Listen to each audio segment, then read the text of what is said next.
All right, welcome back to the New Age Fandom Report. Yeah, so it's been a little bit.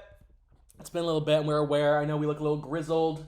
Yeah. Luke, I know you've been going through some shit. You've been in the coal mines. I've been in the coal You want to tell us a little about the coal mines a minute? Maybe do a little self-promo? Yeah, self-promo. Sure. I've been editing my new movie that just released on YouTube. It's called Monkey Man 2. It's the sequel to the first one. And there's also a Christmas special. You can watch it on YouTube, on my YouTube channel. The Luke Rosati is the name of the channel. All lowercase, no spaces. It's called Monkey Man 2. And it's awesome, and I've been working on it really hard for like 2 years, and it's out now, and Halloween special coming soon. What? Yeah, what is right? Yeah. So keep an eye out for that, and keep an eye out, just put your eyes on what's already out. It's fucking, it's brilliant. It's quite the work of art. Yeah. And it'll blow your fucking socks off. It also might blow you, but, no promises. Hey. No promises. Yeah. So, we are back for episode 3 of the New Age Fandom Report. I hope you all have had a great summer. I know Luke and I have. I hope you have a good summer. Yeah, it was cool. Yeah, it was cool. Yeah, chill, little refresh. We had set up a lot of these episodes. We've been planning. Like David Zaslav. We had set up just a murderer's row of episodes this summer, and I think we just realized there was so much great cinema out there. Yeah. That honestly, dedicating one episode to each movie would just not pay any of them true justice, and we could only fulfill our fandom legacy by pitting them all, at least the top 16, head to head in the ultimate New Age Fandom Report movie bracket madness showdown of victory and truth, and also epicness. Summer movie bracket, movie madness. Yes, epicness. New Age Fandom madness. So we are back. We have set up a typical March Madness bracket, top 16 movies. What we did is, at least what I did is preparing for it, just so I can give you some transparency as well. Yeah. I don't like to tell my co-host anything before we start the show. I like to blindside him and also manipulate him. Gaslight, gatekeep, girl boss. Mainly the girl boss. I'm just a squirrel boss. So I took the top 16 movies that financially in the domestic markets. That's North America, Canada, I think maybe Mexico. I don't know. I'm sorry, Mexicans. If any of you are listening, I'm sorry. I love you. I have no idea if you're part of the domestic box office, but if you are, thank you for your input. I don't know if they count. Dude. you count in our hearts. They count in my heart. I don't know if they count to the reporters who make the list. Yeah, fuck them. That's not our fault. So, okay. Number 1, we have Barbie. Mm-hmm. Number 2, we have Spider-Verse, Across the Spider-Verse. Number 3, we have Guardians 3, aptly put there in third place for the third film of that series. Mm-hmm. Number 4, we have Oppenheimer, Sloppenheimer. Hello, Oppie. Number 5, we have Little Mermaid. Disney's Little Mermaid remake with Halle Bailey, a film that exists. Number 6, we have Indy 5. Not at 5. Unfortunate. They were so close. Number 7, Mission Impossible 7, Part 1. Dead Reckoning or something? Dead Reckoning. Blue PNG GIF. Villain. Dead Reckoning. Dead fucking Tom Cruise 2. Tom Cruise 2 runs. Number 8, we have Transformers: Rise of the Bestiality. It's my favorite ever. Number 9, we have Elemental, a Pixar classic in the making.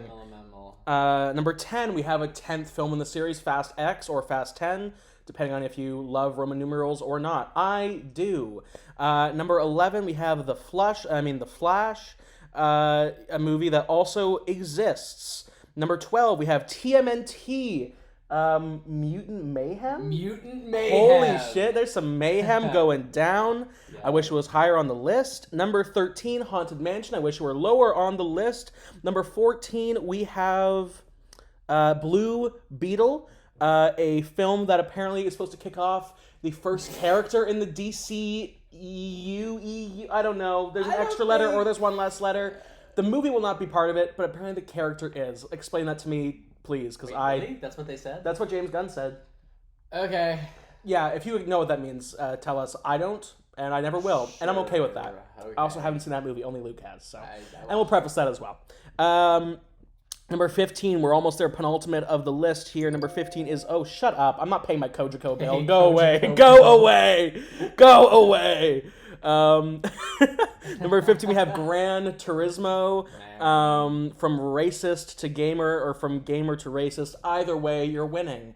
Number 16, we have No Hard Feelings, a classic raunchy hard art comedy that was made.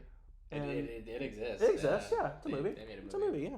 They made a movie. A few notable... obviously, there are some films out there that did not make the list just because, we had a top 24, including movies like Ruby Gillman, Teenage Kraken, other films including, I don't know, what else was on? Asteroid City. Yeah, stuff like that. Films that, first of all, made no money or were not wide releases, so... unlikely any of you saw it. There was one film that was part of the top 16 that we decided to bump out for political reasons. We are hardened Democrats, I hope. I know what you're talking about. No. Sound of Freedom is a film that I've heard is actually pretty good if you look past all the bullshit that's been said by the cast and whatever. Okay. But honestly, I didn't care to see it. I'm not watching that. Sorry, James Caviezel or something, whatever your name is. Yeah, I don't care. I don't care if it's good. I'm not watching it. But, no matter what, it wouldn't have made the top even 8. So no. It's not here. Maybe it was better than the Transformers one, but and probably most films are, but that's okay. That is okay in my books. Yeah. So here's what's going to happen. We're going to go through our bracket. We're going to have a little healthy debate. Some of these films, I'm sure you at home will know in our heads too that we're going to have some obvious top picks, but I think it's good to have a little discussion. Some of these films we haven't talked about before. Some of them we talked about a little bit prior in the series, even just anticipating them, talking about box office. Obviously, we have now the top 16, showing us... sorry, for those just listening, I did finger quotes. I realized I should stop doing visual cues for an audio show. But you can look at it. You have the option to. Yeah. So look at our faces. That's the plug. Just know that now I will be doing visual cues because I only want you to watch the show. Watch it. Look at us, our beautiful faces. So we're going to go through, have little healthy debates, work our way through the bracket. It's going to be 15 rounds total. And by the end, unless one of us, kills each other, depending on how passionate we become about our favorite films this year, we will crown the ultimate fandom new age film king report. King report. I hope in the edit you put all that and also like a little graphic with a crown. The epic most based movie of the most year. Based red pill glue guild. Most based epic movie of the year. 2023. Yeah. That's the year we're in. Okay, so I'm gonna start out with our number 1 seed and our number 16 seed. Number 1 being Barbie, a film that I don't know. What did you think about Barbie? I love Barbie. Yeah, me too. I thought it was very good. It was very good. It was very good. Yeah. And number 16, the lowest box office, but another film I think was pretty fun. No Hard Feelings, a little charming, a little cool little film. It's pretty good. It was fun. I don't know. I think this will be our first debate. Okay, sure. Yeah. Look, okay, and this is not me saying I think it's better than Barbie, but for the sake of the argument, Luke, why do you think Barbie is better than No Hard Feelings? No Hard Feelings was just kind of mid. I don't know. Like, I was really excited about it too. I was really looking forward to like the return to like the raunchy comedy or whatever. And it just like didn't hit. I don't know. Like I saw it and I was hearing really good things about it. Everyone was like, it's so funny, whatever. I went to see it. I'll be honest with you. I think I laughed like maybe twice. And not even like that's not a lot. It's a comedy, and twice. That's batting like negative 500. So that's pretty bad. I'm not feeling it. There was, that one scene where like she has her boobs out or whatever. Like, sure, like it's kind. I didn't. And now we know where Luke stands on boobs. Yeah, I don't know. Like, okay, I don't know what that's really supposed to do for me. It's like. It's not really that funny. I don't know. She's hitting a bunch of kids, but it's not like that brutal. It's like, you ever see that Always Sunny episode where they beat the shit out of those kids? Like, that was funny. They really beat the shit out of those kids. Right. J. Large just kind of just fucking bam, and it's like, nah, like if you're gonna beat the shit out of kids, really beat the shit out of those kids. Okay, true. Okay, Take that out of context. I will. Beat the shit out of kids. I don't know. It was fine. I don't want to talk about it for too much. It doesn't really feel like that movie that's worth that much discussion to me. Okay. But I laughed more than twice. I thought Andrew Barth Feldman, or as we saw in the film, Andrew Balls Feldman, saw his little Is that the kid? Yeah, that's the kid. He was good. He's really good. I've known about him for a while. I saw him on Broadway actually a few years ago in Dear Evan Hansen as Evan Hansen. He was the youngest one. He was very, very good. He still seems like a child, so I will say there was that ick factor a little bit of him. Yeah. Seemed like he's like a 14-year-old child with like 40-year-old Jennifer Lawrence. Yeah, I always just got to remember that he's supposed to be like how old is he supposed to be? 19? 19, I think, or 18 or 19, going off to college. So, okay, sure. Younger than us. Although I think in reality he's our exact same age. Oh, really? Yeah, I think Good so. For him. So imagine us with Jennifer Lawrence. I have, and I will continue to. True. So yeah, not the greatest experience at the theaters, but I think it was charming. It was okay. It was but like Luke said, not the greatest. Barbie was definitely better. Barbie was really good, and I will again devil's advocate. I will speak a little bit against Barbie here because I do think there has some flaws. Mm-hmm. I think the third act with the Mattel Corporation going into Barbie Land was a little bit hit or miss for me. It felt a little bit.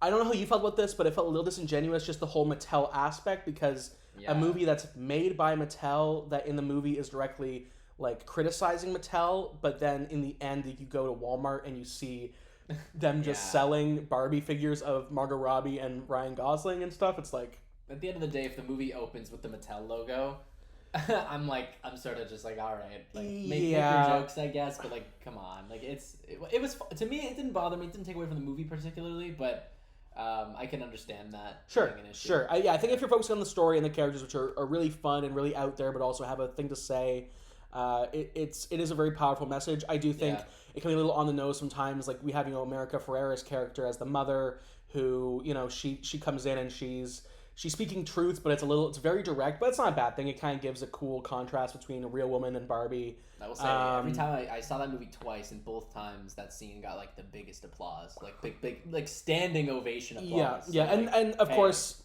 neither of us are women, as you can hopefully tell. Although don't assume, that's just rude. Don't assume. Like, what the fuck, man? Come on. I liked the speech though. I was like, it was good. It's a good scene. I mean, I liked pretty much everything about it. I will say, somebody brought up a point recently, and one of my buddies who's saying like the mom and the daughter character almost feels like by the end it just kind of like that plot line almost doesn't really feel like it gets resolved. Yeah, it feels like their only purpose is to like bond over something and realize that Barbie is not just about materialism, I guess, even though I don't know. Like that's my biggest issue is like sometimes it feels a little contradictory, which I can talk about more later with other showdowns with this movie, but I think sometimes it's a little bit of that like that corporate ick there, which I'm just like, I don't know. Regardless, I think Greta Gerwig did a great job. Yeah, 100%. And also written by Noah Baumbach, one of my favorite men, also a true women supporter. So he's a king. He's a king who supports the queens. He's a Ken. He is Kenough. He is Kenough. So Luke? Can we decide that Barbie is knocking out No Hard Feelings in this round? I think that's like to me kind of a no-brainer. No-brainer for no feelings. Oh, no feelings. Being real. No feelings. Wait, is it gonna go? Does this work? I don't know. Oh wait, do I just drag it? Hang on, do I have to write it? I don't know what the fuck. We're going to cut here for a moment, and we'll have technical difficulties. Okay. We're back. And we're back. We just had to, whatever, it doesn't matter. You won't see it, and I don't want you to, because it was really embarrassing on my part. Okay. Barbie has moved on to the quarterfinals. The first seed into the quarterfinals. Surprise, surprise to no one. Yeah, come on. Next we have two films which I think speak to you a little bit. A Pixar fan and a fan of cartoons and such. Yeah. We have our number 9 seed Elemental against our number 8 seed Transformers: Rise of the Beasts. Elemental, and it's not even remotely close. Okay, wow, right out of the gate, Elemental. Yeah. Devil's advocate me, I guess, but like that movie fucking blew. Transformers. It did blow, and I will not even try to devil's advocate because that movie just sucked. Anthony Ramos was fun, I guess, and he had good chemistry with the Pete Davidson character. Pete Davidson was in that movie? He played Mirage, yeah. Did he? Yeah, the main bot. I'll be honest with you, I can't remember a single thing that happened in it. That movie was the worst movie I've seen this year, and I watched Ant-Man. Wait. That's the worst? That's the worst movie I've seen this year, and Ant-Man and the Wasp: Quantumania, I saw that as well. So that's how you know. Saw The Flash. And I saw The Flash, and so let me tell you right now, I would sooner watch either of those two movies 3 more times in a row than have to sit through Transformers again once. Boring as Tar. No, Tar's a good movie. Not Tar as in 2022. That's a good Tar movie. as in like tar. Like black tar. Like black, just boring. Like boring as watching paint dry. Actually, worse than watching paint dry. Because at least watching paint dry could be kind of an interesting process if you zoom in really close. Yeah, molecular. If you zoom in on Transformers, all you see is bullshit. Just boring bad movie. Yeah, so my theater experience, that movie is, I saw it in theaters, and, because of course I did. And, spoiler, by the way, spoilers for all these movies, get over yourselves. You're not even going to see half of them. And we did, for your enjoyment or pain. Our misery. Our misery, really. Bumblebee bites the dust, although he comes back because, of course, it takes place in the 90s, which is... That was fucking stupid. It was stupid. It was stupid. But I was like, oh man, the one character who I don't hate. The only good character, especially right after the Bumblebee movie with Haley Steinfeld, which I think is pretty good. I heard that one was good. It's good. It's like fine. It's a good little interesting 80s reboot kind of thing. I'll be honest, this does not give me confidence to watch it. No, not at all. And it's really unfortunate because I think people should revisit that movie. When I'm watching the film, though, in theaters, the projector broke. Right as Bumblebee dies, we don't see it yet, but then after like 3 minutes of them tinkering with it, I run out of the theater and I tell them, turn on the projector. I need to see what happened. There's clearly agony happening on screen. They turn on and it's just Bumblebee's lifeless body laying there, just a heap of hunk of metal, and it's really just. That would have been my like old man from the Muppets moment where I'd be like, "Oh, that's our cue to leave!" Ha ha ha. That was our cue to leave, and because of that, I also ran back out and I said, "Rewind at 5 minutes," and they did, and so I got to see the glorious moment where they took the spark from my man Bumblebee. I was dragged to watch it, kicking and screaming, and I was like, "Surely it won't be that bad." And it was. It's pretty bad. I mean, awful. It follows the new trope of every movie putting their main character in an Iron Man suit. For some reason, it looked like shit. It wasn't even cool looking. A bit at the end with G.I. Joe. What the fuck was that about? I don't know. They're gonna tease it, and it's gonna be like when they announced. Do you remember when they announced a Men in Black movie? It was gonna be MIB 23 with 23 Jump Street. I'm so mad that didn't happen. It was probably gonna be the worst thing to ever happen to humanity. But we needed it. We, as a society, we needed it. That, I will say, is probably out of like all the canceled movies that you hear about over the last like 10 years or so, like that is the one that has always got me. I'm like, I wish they made that movie. Yeah. That is so dumb. And the curse of it is that we are going to see a G.I. Joe Transformers reboot. Because of course it's going to happen. Because it's going to be so bad. I hope not. Oh no, what's going to happen? I mean, I'm sure they're going to get The Rock back, and they're going to keep Peter Cullen hooked up to, his that's the guy who plays Optimus Prime. Is that right? Or is that Frank Welker? No, that's Scooby-Doo. I don't know who plays anybody. They're going to hook up the 80-year-olds to their oxygen tanks and say, say, let him come. Because they said that in the movie. Let him come. Look, here's the facts. Someone did. Facts. I don't even want to. I'm done. It's done. Okay. Elemental. Because we'll talk about that more after. Yeah, it's like fine. It was cute. Yeah, it was better cute. than that shit. Yeah, sure. Yeah. Okay. The next one, amphibian versus fish or something, or reptile versus fish. Okay. We have Little Mermaid, our number 5 seed, pretty high up there on the financial list, and pretty low on the list, number 12, TMNT, Teenage Mutant Ninja Turtles, Mutant Mayhem. First turnoff of TMNT for me, unfortunately, was the fact that Seth Rogen had the intro. Don't mind him. A little weird, though. It was bizarre, this old man talking to me. Love you, Seth Rogen, but I didn't need you to intro the movie, telling us about why you want to make Turtles again. Like, they really sold that movie on him, which is very interesting. For some reason, I don't know. But these are both, reboot remakes of classic tales that have been told over and over again. I think you can go back and look. We can link it below if you'd like, or you can just go back to our fucking channel. You're on it already.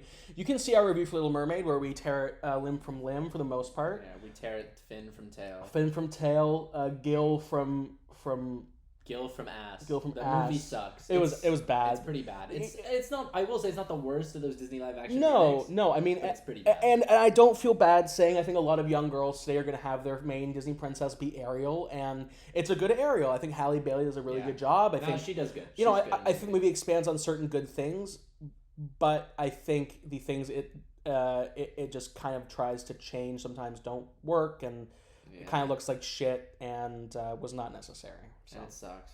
And also it sucks. And TMNT was pretty good, I thought. Yeah. You saw it, yeah? I saw it. I did. Yeah, I did. It was pretty good. What was your kind of like takeaway when you came out of theaters of that movie? I was like really sleep deprived because the night before I slept I think maybe like 2 hours total.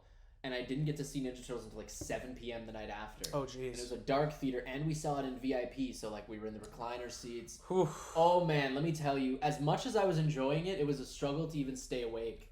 But that's fair. From what I did see between just like the bleary eye, crusty eye. I need to go to fucking bed. It was pretty good.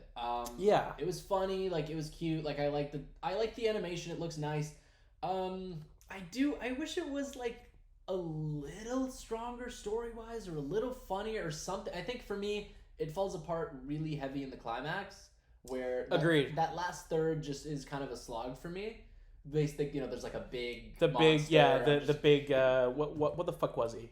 I don't know. Superfly. Yeah, Ice Cube is Superfly. Interesting choice. It was an interesting choice. It was fun. I just thought that the third act really dragged for me, but otherwise pretty solid for me. Like the first act, I think was maybe like it took a little bit to get going, and then it gets going pretty strong from like the end of the first act to like the middle of the second. Yep. And then it kind of mids out for me, but overall fun. I think I gave it like a 7 kind of. Yeah, I think it's 6.5, 7 out of 10, something like that. Yeah, I think the cast is really good. These kids, I think they're gonna be gonna move up and get some new roles hopefully soon once the strikes are over. I think so. I think both these. I think what it comes down to for me is both these movies have some interesting stories leading up to it. I think better execution overall for TMNT, just with the characters and the April O'Neil character and all that. Good stuff. Even just from the visual standpoint alone. Oh, it looks great. TMNT just has the edge. Yeah, really cool.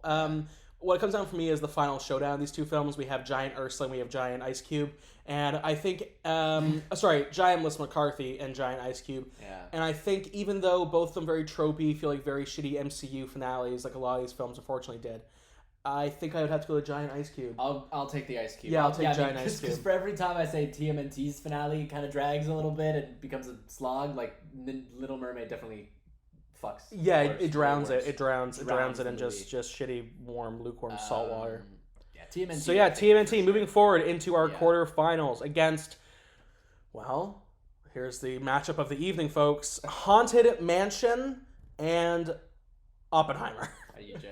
No. This is the number 4 seed Oppenheimer, the second highest worldwide earning R-rated film of all time, only behind Joker Baby, and then Haunted Mansion, a new Disney film based on an iconic ride, trying to ride the coattails of a still popular, decade ago popular franchise like Pirates of the Caribbean. So, we see Disney trying to relive some magic, trying to force a story into a ride that should never have a story put into it because it's just fun and shouldn't be. So, I'm sorry, you watched that? Yeah, so sorry, this preface. Luke did not. This is like a shock to me that you actually watched this. I did. I saw a lot of movies this summer that I really don't need to talk about because they were just terrible. I was, when I was at home, I don't live, we are near Toronto. I live in London, Ontario, which is a place that also exists. Not that it should, but it does. It does. And when I'm there, it is very hard for me to stay out of the theaters because I want to distract myself as much as possible.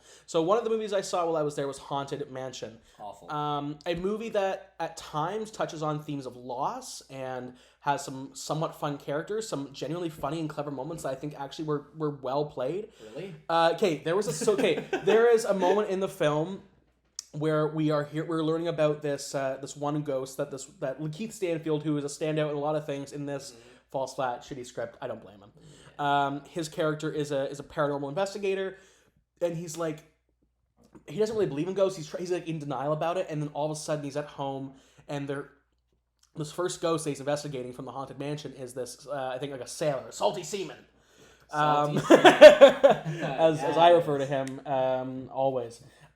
And so he's trying to watch TV, and then we get the first hint of the ghost because the ghost keeps changing the channel to The Deadliest Catch. Okay. And I'm like, okay, that is funny. I think that's solid. I was like, funny. I actually didn't get it at first too. I was like, I think I was expecting so little of this movie. I just didn't catch that little hint. I'm like, okay, that's cool. I like that. That's smart. Funny. Look, I mean, beyond that, yeah, you can say all you want, but I mean, at the end of the day, it's up against fucking Oppenheimer. Yeah, and Oppenheimer is. Oppenheimer was fucking awesome. Yeah, now, like, I want to know what your opinion on this is, because I know going into it, you're not, like, the hugest Nolan stan. Sometimes you think maybe he... I hate him. You hate him? I hate him. Those are strong words out of Mr. Rosati over here. I mean, to be fair, I'll be real. I haven't seen that many of his movies, but the ones that I've seen just make me mad. Too preachy, too complicated? Too fucking, I don't like to use this word very much, because it's very rare that I think it even makes sense, but pretentious. I think Tenet was a pretentious movie. It made me very angry. An opinion many people have. A lot of people have that. But Interstellar was really good.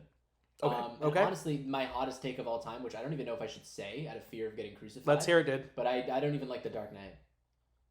I said it. I like the Joker. Okay, every time I have to preface it, I have to go. The Joker, Heath Ledger Joker, yeah, fantastic. the Heath Ledger Joker is fucking great in it, and obviously, because like, come on, he's really good in it. Yep.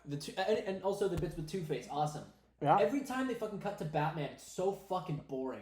No offense, dude, you're boring. Who the fuck plays him in that? Christian Bale? Christian Bale. Boring. You're good in every other movie except Batman, apparently. Now, and perhaps who he should have picked to play Batman, Cillian Murphy, is the star of Oppenheimer, plays J. Robert Oppenheimer. He's so incredible. Good. Dude. He just disappears into that role. That movie was fucking amazing. In 3 hours, we were able to sit through that shit. I sat through a 3-hour Christopher Nolan movie, and I saw it again. I've seen it twice. I've seen it 5 times. Holy shit, 5? 4 times digital IMAX, 1 time 1570 on film at Mississauga. Yeah, that's where I saw it too. Yeah. Yeah. Fucking unreal, eh? It looks so good. Oh my god, so good.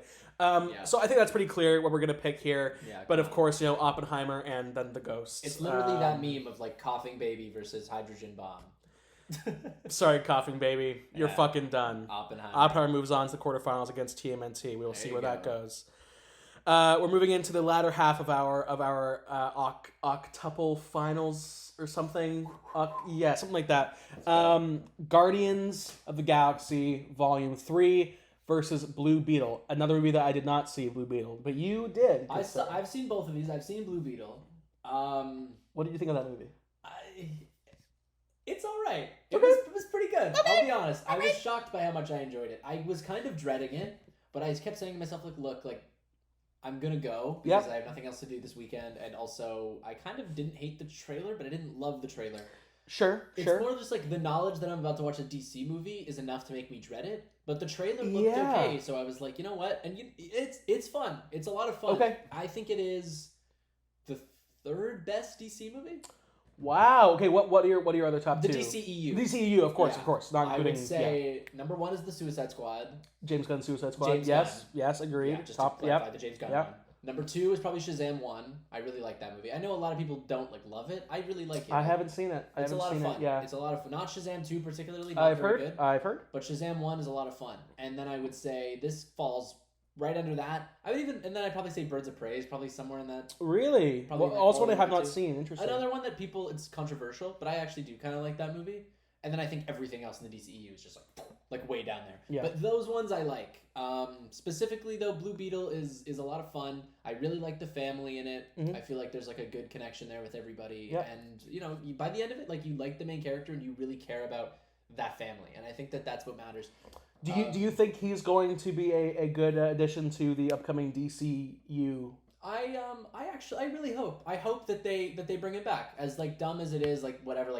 If they didn't bring him back, I wouldn't be you wouldn't be brokenhearted. Yeah. But at the same time, it's look, if you're gonna keep some of these people, he would be one I would like them to keep. Okay. I like him. He's a lot of fun, and really more so the family. I'd like to see the whole family come back, not just him. I hope that. Because that's, I think, so integral to his character. Because just Blue Beetle himself, if it was just him on his own... You need people to play off. He's all right, but he needs the family. The family really grounds him, and they're really likable and fun. Good. But also, Guardians 3 is great. It's so emotional. It was a really... Yeah, it's a tough watch. I mean, it is tough to watch, but it's really good. Yeah. I think it kind of ends out that that the trilogy really well, really in a really different way too. You don't not everyone wins, you know. We don't see Gamora and Peter ending up together, which is such an interesting take. I mean, something I don't think that James Gunn even intended on. He was kind of blindsided by Infinity War and Endgame, but I think he handled it very well. Incredibly well. I do think, you know, it has some weak points. We have the Adam Warlock character, which seems a little wasted, although I hope they are able to do something with it because it's such a powerful character. Yeah. Love Will Poulter. He's really good. Little He's really too funny, goofy, but you know. Yeah, I think I really love Guardians. Guardians 3 is my favorite MCU movie.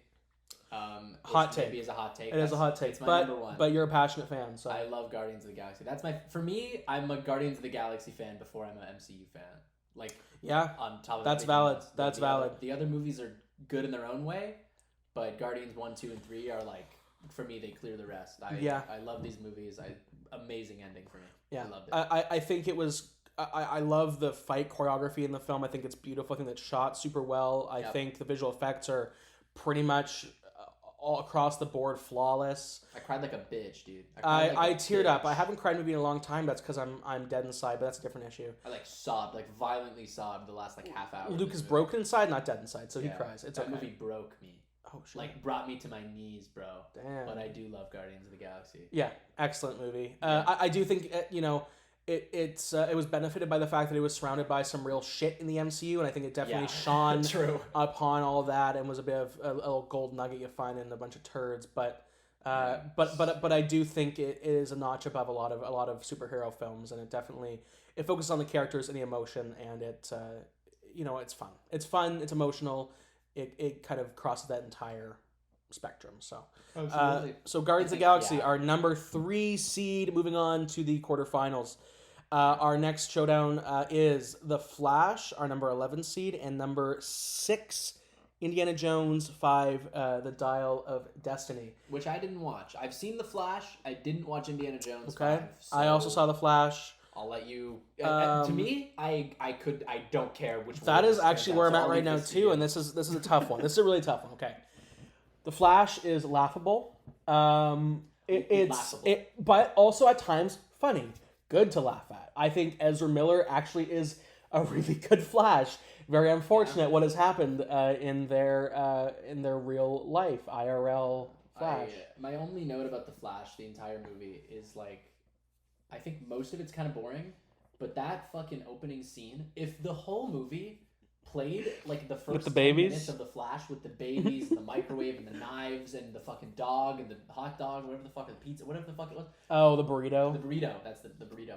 That fucking scene, I genuinely think is an all-timer. That is in my top 10 scenes of the last 10 years. I haven't laughed that hard in a very long time. And I'm right there with you. I think we are two the only people out there who agree that's a great scene. Most people look at that and be like, that's offensively terrible. Fucking looks like shit. Hilarious. But it is hilarious. And it's so funny. And that's the issue of this movie is at so many times it tries to be so emotional, but also at so many times tries to be such just a farce of just bullshit and just because they can. And I respect that. Do things because you can if you want to, but don't try to make it feel real or like it's trying to send me a message, because then the message, I don't give a shit about his mom. I'm sorry. I don't care. They try to make me cry. I'm like, bro, come on. It's the Flash.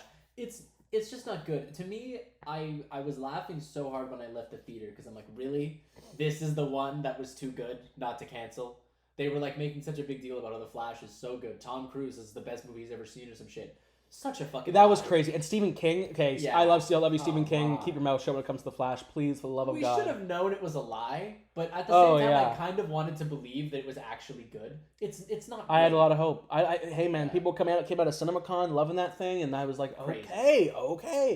I liked it. I think more than the majority of people. I gave it a 5 or 6. I don't think it's. You did. Yeah. I don't think it's abysmal because I wasn't actively hurting while I was watching it, but it was and it had moments where it was so awful that it was funny, and it had other parts where it was genuinely kind of okay. So it's true. I think the second Michael Keaton's Batman shows up, the whole movie gets very boring. It gets very because also just as it's not really playing off of that Batman character. It's just kind of he's here because again we can. Like, there's no real explanation to why it's that Batman. Like, why is it the Tim Burton? Like, and the Superwoman was boring. What was that? Supergirl or Super. Who knows? Superwoman, I think. Yeah. And, like, I'm not saying she's a bad actress or anything. Yeah, she did an okay job, but I think it's just unneeded, unnecessary. Boring. The whole third act of the movie was boring. This is a theme this summer. A lot of very mid third acts. Yeah. Like okay movies. Yeah. Very boring. Yeah. But hey, I didn't even watch Indiana Jones. Indiana Jones, Dial of Destiny. I don't know. I think it's pretty okay. Yeah. Here's the main thing for me is that movie is pretty forgettable. Like, it's not as offensive as The Flash is. The Flash is very unforgettable just because of the fact that it really blows your socks off with how just shocking it is. Yeah. And how perplexing it all is. Indiana Jones 5 is not that perplexing. Third act excluded because it's. Did you ever spoil it for you? Dude, I mean, what is it? I heard they travel back in time and meet Archimedes, and it's like, okay, really? It's crazy. But because here's the thing: when I was a kid, Indiana Jones was like, oh my god, this is like so realistic and so epic, these epic adventures. I rewatched the first three, and it's like these fun capers, and there's like supernatural stuff, like ghosts and shit, and like the fourth one has aliens. So if you're gonna have aliens, yeah, of course you're gonna have fucking time travel. It's this whole crazy Nazi technology thing. It like that. People didn't like the alien one though, right? No, people hate it, but it still happened. Yeah, you're right. This is better than the fourth one by a wide margin for me. Yeah. Okay. I think it does a really good job closing the case for the Indiana Jones character. I think it's like I think that the character was had always wanted to finally, like, he's obsessed with history and the past and these artifacts and stuff. So to him to finally go back there, but then to be reminded of his mortality, because the whole thing is he wants to stay in the past. He wants to die there. He doesn't want to come back. He wants to just abandon his journey and go there. It's what happens. No, they go to the past because the Nazis try to go back, I believe, I don't know, I kind of forget. That's the worst part. I forget what happens. Yeah. But they go back in time. They go to the wrong period in time because they're trying to solve this thing. To the first Thanksgiving to get turkeys off the menu, and they succeed. But then they go further back in time to meet Archimedes during this battle or whatever with the Romans, and it looks like shit sometimes. But I think overall, like, for the character of Indiana Jones, if you like really consider it with all the other movies and that character, it like kind of works for me at least. Yeah. I think the Phoebe Waller-Bridge character is like too much of an asshole. I don't think it's necessary, but I do think she's a good foil for Indy, and I think like we do get that really interesting kind of contrast between him as an old man now and like in the 60s. The moon landing is happening into the 60s and stuff. So it's interesting, and I think it does a lot of interesting new things. I think. You can never do what Steven Spielberg does, no matter how hard the director James Mangold tries. Still a great director.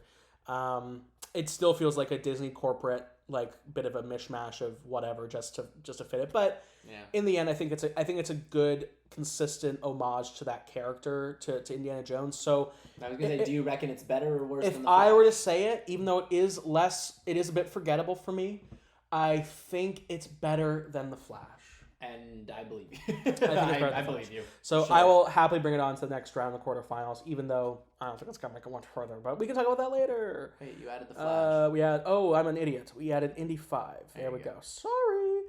Okay, we are reaching the penultimate round of our eighth finals, whatever we want to call it. So we have number seven seed MI7 Part 1, Dead Reckoning Part 1, a movie. That's very fun. And the number 10 seed, it's weird, the numbers are matching up here. Fast X, Fast 10. Neither of us saw Fast 10. I didn't see Fast 10. Didn't see it. Have you seen any of the Fast and Furious movies? I saw Hobbs and Shaw. That's the only one I've seen. Okay, I did not see Hobbs and Shaw. I've seen The Fast and the Furious, the first one. Yeah. Too Fast, Too Furious, and Tokyo Drift. I've seen the first three, which are apparently extremely different than the following films. I remember when I was in like grade 7 or 8, all my friends were very obsessed with the whole Paul Walker thing, and they were like, "Oh my God, Furious 7! It's gonna be so emotional," and people loved that shit. I heard it was good. I heard it was good. Didn't see it. Didn't care to. Yeah, like let's just pretend we watched Fast X. It sucked. Dom Toretto lifts a car, Yeah, let's parrot all the talking points. Jason Momoa as the villain was really good. It was really good. Everyone says he's bad, but I loved him. I hope that Dom's son is evil the next one or something. Like, I hope there's some crazy twist. And Dwayne Johnson is coming back? For some reason. I don't care. Look, Mission Impossible was fucking awesome. It was really good. a little goofy at times. I do think, like, as I mentioned previously, I think that the little, like, blue GIF villain little circle thing was like, I don't know. I think the visuals of that movie were a little not the AI, well, the AI, but also just like UI, like user interface for stuff. Like they had a banking app that looked like shit. Yeah. Whatever. I think it's edited kind of terribly with some of the talking scenes. They talk about. I think they said that the original cut of the film was like over 3 hours. You can tell but it clips along. It clips along really well. I thought it was fucking really good. It is. It's so fun. I don't think it's my favorite movie of the summer, not to spoil our ranking already, but it was probably the most engaged I was this whole summer. Yeah, it was really engaging. I was just like, holy fuck, like on the edge of my seat like the whole time. And you know what? And I think a great opening too. I love the scene on the on the U-boat or on the the submarine. Really cool, like a little homage to Hunt for Red October kind of stuff. And yeah, a fun movie, has its flaws. We can get into that more later. So super fun movie. Yeah, let's just fucking MI7 into the next round. That even if I watched Fast X, there's no way it's as good as that movie. No. I think if you thought that, I might have to just quit the show. Yeah, this would be the season finale. The series finale, never to be rebooted unless you give me more money. All right, and we are moving on to our final round in the first round of these. It's knocking out the first 8. Gran Turismo from gamer to racist, and Spider-Man Across the Spider-Verse. Come on. Dude, like what are we... I love cars. I love driving. I love David Harbour. I love Orlando Bloom. I love him so much. He loves cars. I love cars. Okay, guys, I guess we're going to have to pick Gran Turismo. You know, my best friend recently told me that she thinks that Cars 2 is the best of the Cars movies. Honestly, you and your friend and I might have that in common. Cars 2 is so bad, but it's also so funny. Cars 1 was the first movie I remember seeing in theaters. I was 3 years old. Yeah. Maybe 4, I don't know. Okay. I was a wee little lad, little Benji with his little cap with a spinny thing on top and a lollipop in his hand. Oh boy, Cars! Oh boy, Cars. Oh my god, what a great movie. A great movie. Oh my god, not the underdog, this cocky new rookie kind of comes in and he becomes the underdog, and at the end he doesn't even win, but he learns a fucking lesson. Yeah. So good. Cars 1 is really good. Cars 2, to me, the idea of watching Cars 2 right after watching Cars 1 and having no context of where it goes is so funny to me. The terrorist plot against the Queen of England. Terrorist plot and like completely not grounded in any sort of reality anymore is very funny to me. Anyway, so we're talking about the Cars movies. Gran Turismo is another movie about cars. It's really cheesy. You've seen it, right? I watched it. It's really gimmicky. It's really cringe. I laugh out loud when they do all the little gamer graphics. Just to remind us, guys, he is a gamer. My favorite part is like anytime they say the word gamer, it sounds like it's like a slur. It sounds like a slur in the movie. Like they do like a pause. Like it literally sounds like they're calling him like a slur. It's really funny. Yeah. I think the actor who plays the kid is good. I don't know his name. I like his dynamic with David Harbour. I think that's a good character. Yeah. What sunk it for me though was that honestly, like, have you seen Ford vs Ferrari? Yeah. I fucking love that movie. I mean, for some reason, I love racing movies all of a sudden. Ford vs Ferrari's pretty good. That movie handles the Le Mans race, 24-hour race so well. This movie just skips over, kind of just happens, and then it's there's no stakes because that's the point in Ford vs Ferrari. That is the big race. In this movie, it's the big race is the final race before he can qualify to get his fucking license, racing license. Yeah. And then after that, it's just okay, just because you killed somebody accidentally. Again, spoilers. Yeah. You killed somebody, so now you have to prove that sim racers. That's the whole thing too. The whole movie's we're not gamers, we're sim racers. And I'm like, oh, shut up. That final race, I will say, as much as it sucks that they kind of gloss over it, it's sort of by that point in the movie, I was so ready to kind of wrap it up. Yeah, I was okay with it. I actually wish they went through it faster. Because it was a long movie. It was over. It was 2 hours and I think 15 minutes. Yeah. That movie needed to be 90 minutes. Yeah, it was a little bit too long for me. I think if they cut out a little bit more in the middle and made that longer, fuck, I touched my mic. That would have maybe made it better. I'll touch your mic. There you go. You enjoy that, guys? Yeah. No, but I overall I didn't hate it as much as I thought I would, but I do wish that it was either more genuinely good or more so bad it's good. It doesn't really fall into either camp. It's just sort of right down the middle. Yeah, it wasn't so bad. It was boring. They could have cut out a lot of the stuff with the training camp. They could have cut out the weird girlfriend character who's really not important. They should have focused on the gold racer guy as the main villain more, because you kind of forget about him within like the 40 minutes when he's introduced. Yeah, he's a dick. But like, more. Yeah. Give me more of that dick character. I want more of that antagonism, because it's so much more interesting to have like a cool villain, like a chick kicks or whatever. That movie was like whatever, Gran Turismo. I mean, I don't know. For me, I was never. I don't know if I would say I was ever really bored. But I was bored. It falls to me right in the camp of like every time a scene is happening, I'm like just about to be bored. The whole movie, I'm like just about to be bored. That's true. It occasionally will bring it back in, but then it's like you slip away pretty fast. And then I think you know what, I take that back. I definitely crossed over to bored a couple times. Yeah. But it wasn't unbearable. It wasn't Transformers Rise of the Beast.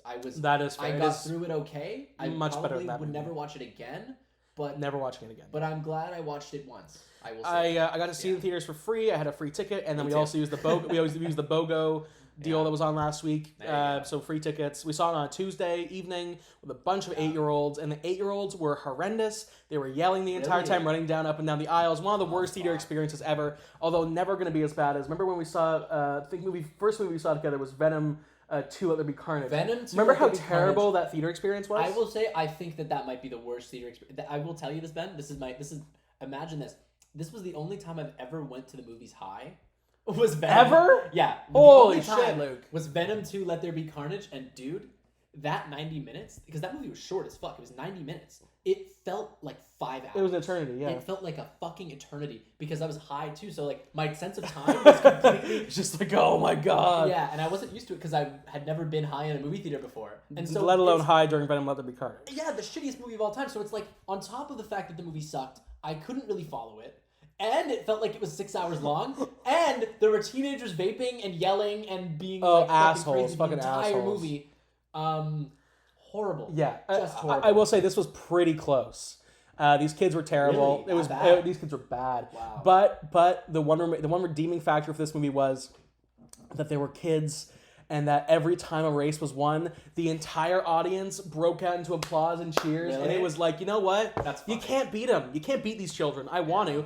Join them. Beat them as in like, you know. Get J-Lo. Beat them up. Just with the sand in their eyes. But we all applauded, and it was a moment of joy and pure youth. Anyways, Spider-Verse is going on to the next round. Don't even have to talk about it. We reviewed Spider-Verse on here, right? Did we? I think so. I don't know. I think we did. It's really fun. It's fucking amazing. It is really good.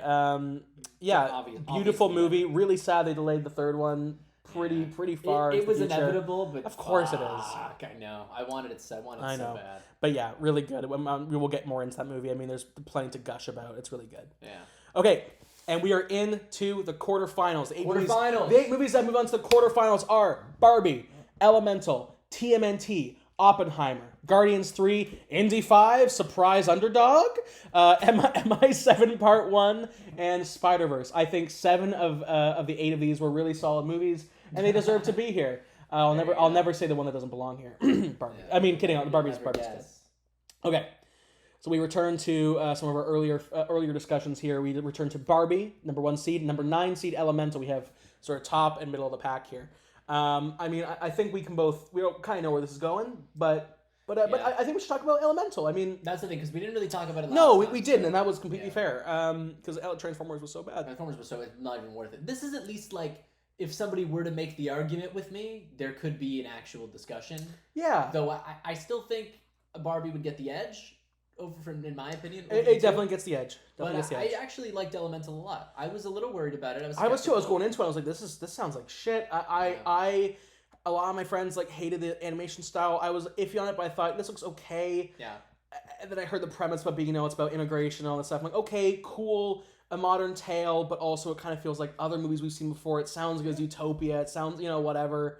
I thought they delivered. I think so too. I really liked it. It was a fun movie. I did too. Yeah, I'm glad it was. I'm glad it was as good as it was. I was worried, but no, they actually kind of slayed with this one. It's not amazing. Yeah. I don't think it's like the best Pixar movie of all time or anything, but I don't think it was even really trying to be. It feels like a very small story, and it delivers exactly what it promises, and even a little bit more. I liked it. I will say I saw this movie in D-Box. Really? Which was a choice that I made, and it was. Was it mixed well for D? Because I know sometimes the D-Box. Yeah, it was actually weird. good for D-Box because this is the second D-Box movie I had ever seen since when I was like a child. I saw Iron Man 3 in D-Box, and that was horrendous. Just the worst. It was mixed very well, but I was like, I hated roller coasters at that age too, so I was just like nauseous and I hated it. And that movie I actually don't mind now. D-Box usually sucks. This is kind of off topic, but the best mix I've ever seen for D-Box was the first Doctor Strange movie. Really? Genuinely? That movie would be interesting, yeah. The first, because the visuals are crazy, so I imagine. The 3D was unreal too. Oh, yeah. The second Doctor Strange movie looked really good in 3D as well, I will say. 2D, no. Looks terrible in 2D. Yeah. I'll say that. Because usually I don't go for 3D, but I saw the first Doctor Strange in 3D, and the 3D mixed with the D-Box was crazy. Like, when those trip scenes were happening and shit, in the D-Box. Oh, okay, yeah. The D-Box really, actually added to it. Very rare that I would say that, but because sometimes they don't put effort into it all. I saw that James Bond movie, Time to Die in D-Box. It's not in D-Box, eh? And so anytime a gunshot would go off, it would just go it just vibrates your chair. Fuck that. Yeah, it's one of those. Sometimes when they really put the effort in to make that work, it can actually add to the movie. Very rare though. Usually they just add some bullshit filter over it to just have it go poof, poof, poof every time something happens, which it was well calibrated for that. Although we also had it on for the short Carl's date. Carl, what? They fucking had D-Box for that? But it was clearly a last-minute decision where it would be like, you'd have Doug moving his head one way and the other way, and the chair would go, foo, foo, foo, foo. It would just flip one way. No nuance. It was horrendous, so I turned it off for that. I was like, this is bad. That's stupid. A cute short, but that kind of ruined it for me. Elemental was overall good. There you go. Barbie, it is so much more of a, there's so much more to it. Yeah. I think when it comes down to the emotions of both films, unfortunately, just because of, and this is just an issue that I have, I know some people also have, is that I really get that ick of the whole Mattel thing. I don't know why it bothers me so much. Really, but there's that feeling of disingenuousness that I'm just like, ooh, I don't know. And so because of that, emotions wise and actual kind of meaning and lesson wise, I took the Elemental one a little better. Yeah. Felt a little more genuine because it was, we have the director and the writer, I think, talking about how it was kind of their experience and whatever, being an immigrant kid or whatever. So I think that was really kind of truthful in it. But Barbie still, I think, takes the edge. Even though I think it has those issues of the corporateness of it, I do think there's enough there. And the characters are so fun. Yeah. And the sequences are so fun. The Ken dance sequence, and then the beach battle, and Alan is so good. I'm talking about all the men, of course. The men love the men in the movie. Oh my god, wow. But Margot Robbie, they were funny.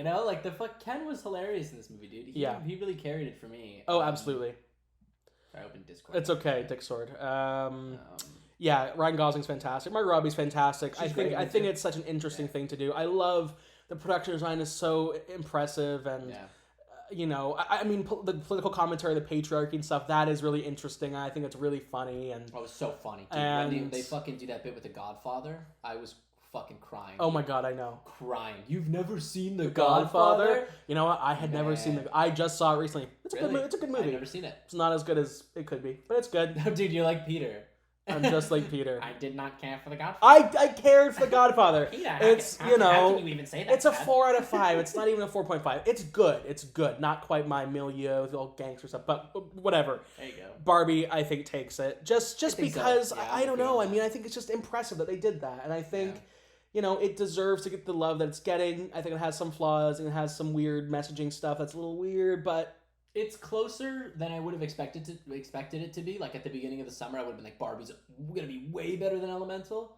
But I'd say they're closer. Yeah, it kind of does get close. They're closer in quality than I would think they would be. Yeah. But I would still give the edge to Barbie. Inches it out just because of it's such a fun theater experience. Yeah, definitely. And did you see it the same night as Barbie and Oppenheimer, or did you do it separate? I saw them within 24 hours. That's solid. That's solid. But I saw Barbie first. I did the head-to-head battle, and that was very interesting. Which one did you see first? I saw Oppenheimer first because I figured, we that was how I would do dessert well. second. Yeah. Terrible decision. I came out of Really, Oppenheimer so doom and gloom. Just I was like, oh my god, the world is over. And so it kind of took me a while to adjust to Barbie, like get into that happy mindset. I kind of wish I had done it because after Oppenheimer, it was already 10 p.m. Yeah. I was eepy. I was tired. I wanted to go the fuck to bed. But Barbie was able to kick it back on, and I was able to get back there. It took a little bit, but once I got there, I was like, this is hype. This is fucking hype. So Barbie moves on to the semi-finals. Sorry, Elemental. Okay, anyway. Okay, moving on to the next quarterfinal round. TMNT versus Oppenheimer. Yeah, I mean, again, closer than the last Oppenheimer thing. This is close for you? No. Oh, close. Yeah. Okay. Sorry. Closer, just because. It's a quarterfinal. It's gonna be closer. Yeah, it's closer than Oppenheimer versus Haunted Mansion, or you know what I mean. But still, I would say Oppenheimer is pretty clearly the winner here. I've seen the movie 5 times in theaters, as I prefaced before. Just while I have that medal on me, just keep flexing it. So there are like the middle of the dead center of the film is when they do the Trinity test, which is just crazy to me that's the middle because there's so much more following and it's so like good. Rich and interesting and the political stuff is like the tension is just it's handled so well and it's so interesting. But every time I saw it, the blast when it finally reaches them hit me and I jumped in my chair. I knew it was coming. I know the timing. I have that shit on lock. The first and then the second time it blasts as well, like the next group of people it hits. Every time it hit me. Every time. I believe it. I don't know how. I think my favorite stretch of the movie is that part, and then right after that it goes into like the scene of like everybody like celebrating or whatever, or like the scene of it actually going off or whatever, and then everybody celebrates and like everybody clapping in the fucking stadium. And they're stomping their feet. Yeah, there's like a whole stretch of the movie that's right there through that part, and then the part after that where he goes to meet the president. Fucking amazing. Yeah. That stretch of the movie is my favorite chunk. I think that whole from the test going off to him meeting the president. And like the that scene is so great too. It's just disgusting to see just that awful and you get that scene in the middle of that too where they're discussing where they're gonna drop it. Oh my god! And Buddy's like, I'm taking Kyoto off the list because of its importance to the in the culture of Japan, and also my wife and I honeymoon there, beautiful city. And it's like, what are you doing? Holy shit. Okay, sure, but whoa, my god. No, crazy. What's crazy about that too is that the actor had learned that about the character, but it wasn't in the script, and so he decided to he talked to Christopher Nolan. Christopher Nolan was like, drop that in the scene, put that in, and we'll see how everyone reacts. And it plays so well. It plays pretty great. So I think we haven't talked about that with that film yet. Is Robert Downey Jr. I mean, disappears less into the character than like a character then with Oppenheimer. I think Cillian Murphy completely disappears into the role of Oppenheimer. Yeah. Partially because with Robert Downey Jr. he's such a charismatic and also kind of plays the cocky, bigger than life characters in this, and so you get a little bit of that occasionally where this character is sort of overly cocky and overly confident and stuff, and so you start to break into a little bit of that Tony Stark near the end a little bit, just some of that overconfidence, but for the most part, just fantastic. He was really great in it. Oppenheimer was fucking awesome. I really love this movie. Yeah. I was shocked by how much I liked it, and the fact is, I saw it once. The first time I saw it, I didn't even see it in IMAX. Really? I saw it in AVX. You're sick. Although I think that was probably still the right aspect ratio, though. Yeah, just slightly smaller. Hey, it looked fucking good. Oh yeah. And it sounded, because AVX has the really good sound too. So yeah, it does. It does. I just remember leaving the theater and being like, that was pretty decent, and then I couldn't stop thinking about it for weeks. It was weeks were going by, and I was like, man, I still every day I think about that. I think about a scene in it. I think about a part, and I was like, wow, I think this movie hit me a lot harder than I thought it did. So we got tickets to see the 70 mil. Holy fuck! So good. The 70 mil IMAX for that gorgeous. Movie is unreal. Yeah. It is genuinely one of the best theatrical experiences I've ever had. One of the worst theater audiences I've ever had, though. Why? Too. Really bad there. Talking a lot, or just not talking a lot, just bizarre. Like people showing up 40 minutes into the movie. That happened when I was there too. Yeah. Weird, right? Every person I talked to at that theater. You know why? Because they probably expected there to be trailers. There is no trailers. But 40 minutes? Okay, yeah, that's a bit late. That's late no matter what movie is. Crazy. But for me, though, there were people who showed up late to my screen, which was like at 10 p.m., so late. Yeah. But it was worse because there's no trailers, because they couldn't fucking fit trailers onto the film platter because of how big. They had to like build extensions for the platter just to fit the 11-mile long roll of film. I mean, because they still wait before they start the movie, though. They still waited like 15 minutes. Did they for you guys? They didn't for us. They started right at 10 p.m. Maybe just because of how late it is. Yeah, Does that make sense? That makes sense. Yeah, they waited about like 5-10 minutes before they started it, I think. Yeah. But they did, I mean, because again, people showed up like 15 minutes late. There were some people in the very front row, like the manager was talking to them or something very bizarre. I was like, what the fuck's going on over there? And then the other thing that was weird too was the, crying baby. Oh, in the theater. Yeah, somebody had a fucking... Someone brought a baby into Oppenheimer? Somebody brought a fucking baby. They left. To be fair, they did leave. They left about 5 minutes in when everybody was giving them the fucking death stare, because why did you bring a fucking baby terrible decision. Terrible decision. But yes, somebody genuinely brought a baby into that theater. Wow. But yeah, I will say that particular theater, Cineplex Mississauga or whatever, by the Square One, I've heard unanimously is considered to be like one of the worst. I've heard that too, and I was really excited because I was a little worried going into it. There was some rough stuff too. There was one person who had their flashlight on. Yeah, trying to find. The theater is nice. The theater itself is beautiful. Audience, but shit. The audience is just. I think it's just the crowd of people, like the kind of fucking annoying teenagers and shit that go to Square One, like just a bad demographic. Just show up because they can. Yeah. Yeah. But yeah, that movie is a masterpiece. Amazing film. You know, in Christopher Nolan, he plays with time a lot, and in his movies, and it sometimes confuses me. Like I know Tenet, I had to watch it a couple times before I kind of got it. I was never confused watching Oppenheimer. I pretty much never. A little bit. I didn't understand, because I'll be real. I'm just being real about it. I didn't understand what the fuck was going on in the Strauss plot. All the hearings. And I was engaged, but I didn't understand what the hearings were about. Now I do, because after I saw it the first time, I went down my Google rabbit hole, and I was like, okay. Second time I saw it, whole movie made perfect sense. Well, yeah, and actually that's a good thing too, because I mean, it sort of gets you to be interested in what actually happened, and then you go back and look, and oh my god, this is what happened. And I started going back and I watched this like documentary on the Criterion Channel, and I watched a bunch of footage from the training test, and there were shots. I'm like, this looks just like what they the shots they did here. Like it's so crazy. It's like I'm a history buff with certain things, and it totally reabsorbed me into it. But yeah, that movie, I came out of it and I was like, I got it all. There was not one thing I felt like a loss with, even with a thing like Dunkirk, which I love. Dunkirk, great theater experience as well, just fantastic. But that movie, like, it plays with time. There's like it takes like one thing happens over a week, one thing happens over a day, one thing happens over an hour or something, and it's like they all kind of intertwine and they finally kind of connect. And I was lost for a little bit. I get it now. I finally got it near the end of the movie, but I had to like really think about it. Yeah. With Oppenheimer, there was no like thinking. It was just immersive. Like it takes you on this journey. Yeah. And everything, like it goes forward in time, backward in time, and then to like just the main kind of story of the test. And it's interwoven like beautifully. Like it's. I read I have the screenplay now. I bought a hard copy of it. Oh fuck! And I read it, and I heard it's in the first person. It is. It's crazy. really it's very different. Yeah. And it kind of breaks some of those rules of like screenplay Does writing. it give you any insights that you didn't really get from the movie? With some of like the screen direction stuff. Yeah. Like when it talks about like the sex scene with Florence Pugh, and it's like, I fuck her. I'm like, yeah, you do, dude.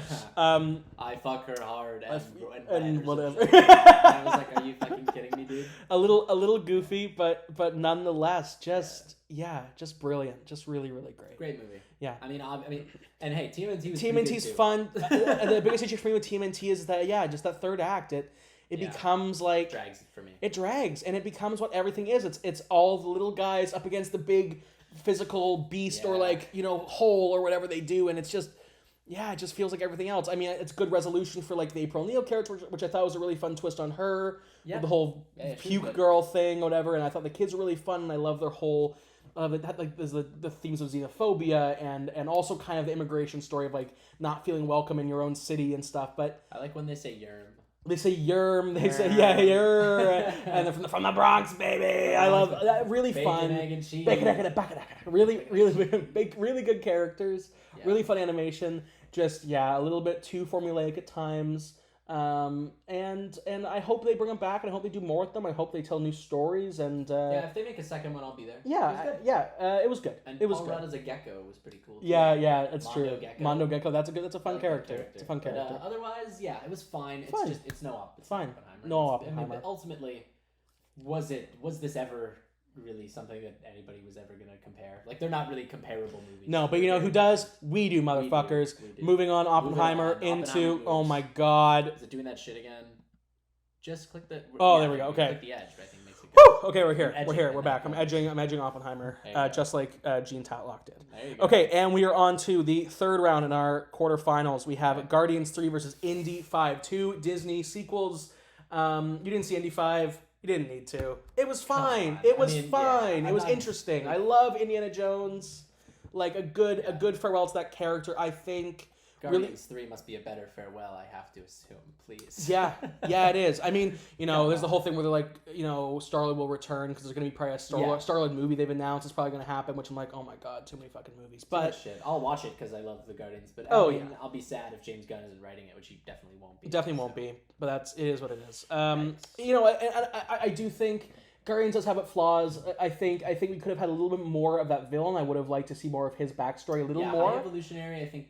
A bit more screen time would have been welcomed. But I think for a movie like Guardians of the Galaxy, where the heart really is with our main characters, having a diabolical villain with like no ethos, just having it be all about his just vitriol and hate and want, like, that works for me. Like, I think coming out of it, I could have had more. I could have had more of a a Killmonger type character with some more interesting connections. But overall, we hate him because we love Rocket, and that's what's important.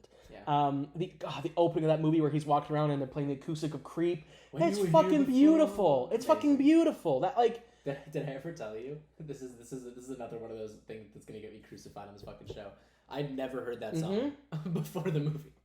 That was the first time I'd heard that song. I never heard it in full. Never heard it in full. Fucking good. Like, it was a good. The acoustic, especially, it cooks. Fucking song. Fucking cooks. I've been obsessed with that song now ever since that movie. It's fucking good, and everyone was making fun of me. Like, have you never heard Creep before? I know. Like, I never heard. It's good. I know. It's a good song though. I like it.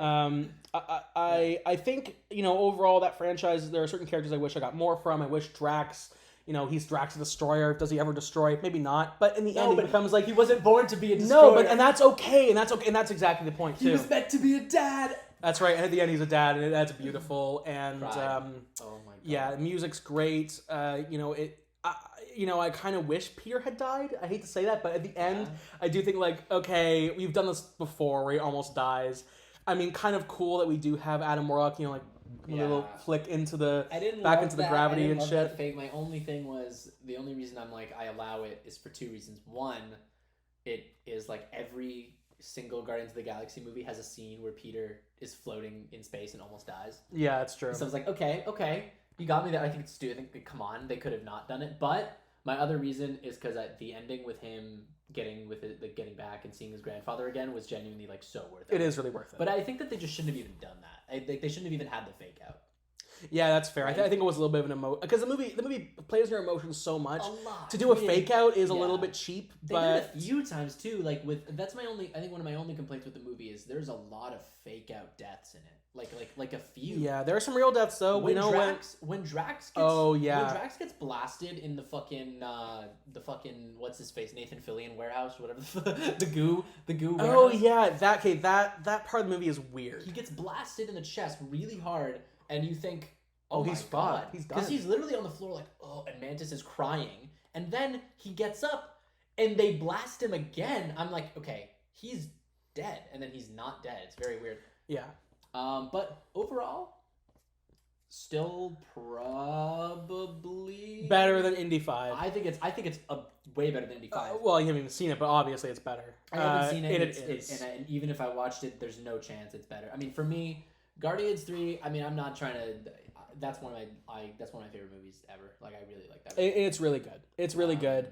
Yeah, I mean, it'll move on and we can talk about more. I mean, yeah, I have some issues with it, but it's really so minimal that, like, James Gunn has done such a good job of ushering those characters in and bringing them into the kind of the public awareness because they weren't well-known characters before. Yeah. But now they are, and they're so beloved, and you play on that so well that it's like, come on, you can overlook a lot of that stuff just because of how well handled it is. And So yeah, Guardians 3. Moving on to the fuck now me. It doesn't take the edge. Come on, bro. That's so annoying. Try like right in the middle. There we go. Okay, we're going. Lol. And we are on to the final round in our quarterfinals before we move on to our semifinals, and then finally the finals. This is number 1 of our final 4 rounds here. So yeah, Mission Impossible 7 Part 1, Dead Reckoning Part 1. And another part 2 of a 3-part series, Spider-Verse, Spider-Man Across the Spider-Verse. This is another Sophie's Choice for me. However, is it really? Not quite. It's not that close. Because Spider-Verse for me, I mean, I'm not trying to spoil it already, but I think I would say Spider-Verse is better. I agree. But Mission Impossible 7 was really fucking good. Really good. My issue with both of them is that they both the good thing is they're paced very well. They both clip along. They both feel very short, and they both just pack a great punch to it. Spider-Verse is frenetic, but it needs to be, and it's part of the visual style. And I know, we have some friends who have talked about how, maybe it's not their favorite thing. They wish there was some more time to take things in, and they didn't need there to be that much stuff, that much media. And I'm the exact opposite. And that's okay. Give me more. I could have done more. And I could have done more too. And I love it for that. And I think it's fantastic. And I think innovative, genuinely innovative. I'd say it's one of the only movies I've seen. I think the only movie I've seen this year that genuinely feels like it's pushing new ground in terms of what is possible to do in a movie. That's what I think. Because no matter how good every other movie this year has been, this one is genuinely innovative in terms of how much visual storytelling noise is presented on screen. And not just noise, it's just there's actual storytelling happening. No, exactly. It's not just bullshit, but it's color for the emotion. It's little things that are hidden, not because they need to be, just because they are, because they can, and it's not going to make the story worse. I don't know. There was the issue with the sound mix that got fixed. Whatever, it happens. It happens. It sounds a little better. The whole thing. It's look, the amount that it expects from the audience is so incredible to me. The amount of attention that you have to pay to this movie, it's unreal, and it's rewarded because it's just beautiful. It looks fantastic. It's fantastic. It's genuinely one of the more impressive feats in all of cinema as far as I have seen. Yeah. In terms of Hollywood, you know what I mean? I'm not even considering fucking independent cinema because I'm a fucking asshole and I only watch big movies mostly. Sorry, man, we're all assholes. It's okay. Sometimes I watch. Yeah, you do. But again, in terms of big Hollywood kind of movies, this is one of the most interesting things I've ever seen. Yeah, agreed. I think my big issue with the film is just sort of the fact that it's a part 1 of 2, similar to Mission Impossible. Because it's it's not really. It's technically the second and the third, but the idea was it was supposed to be a part 1 of 2. Yeah. And it still feels like that. It doesn't quite have that, and not that all movies should, but a movie a superhero movie that kind of is trying to break ground with just some of the other stuff. It feels like it should still have that story structure just to feel a little bit more, I don't know, a little comfortable. But when's the last time you rewatched it?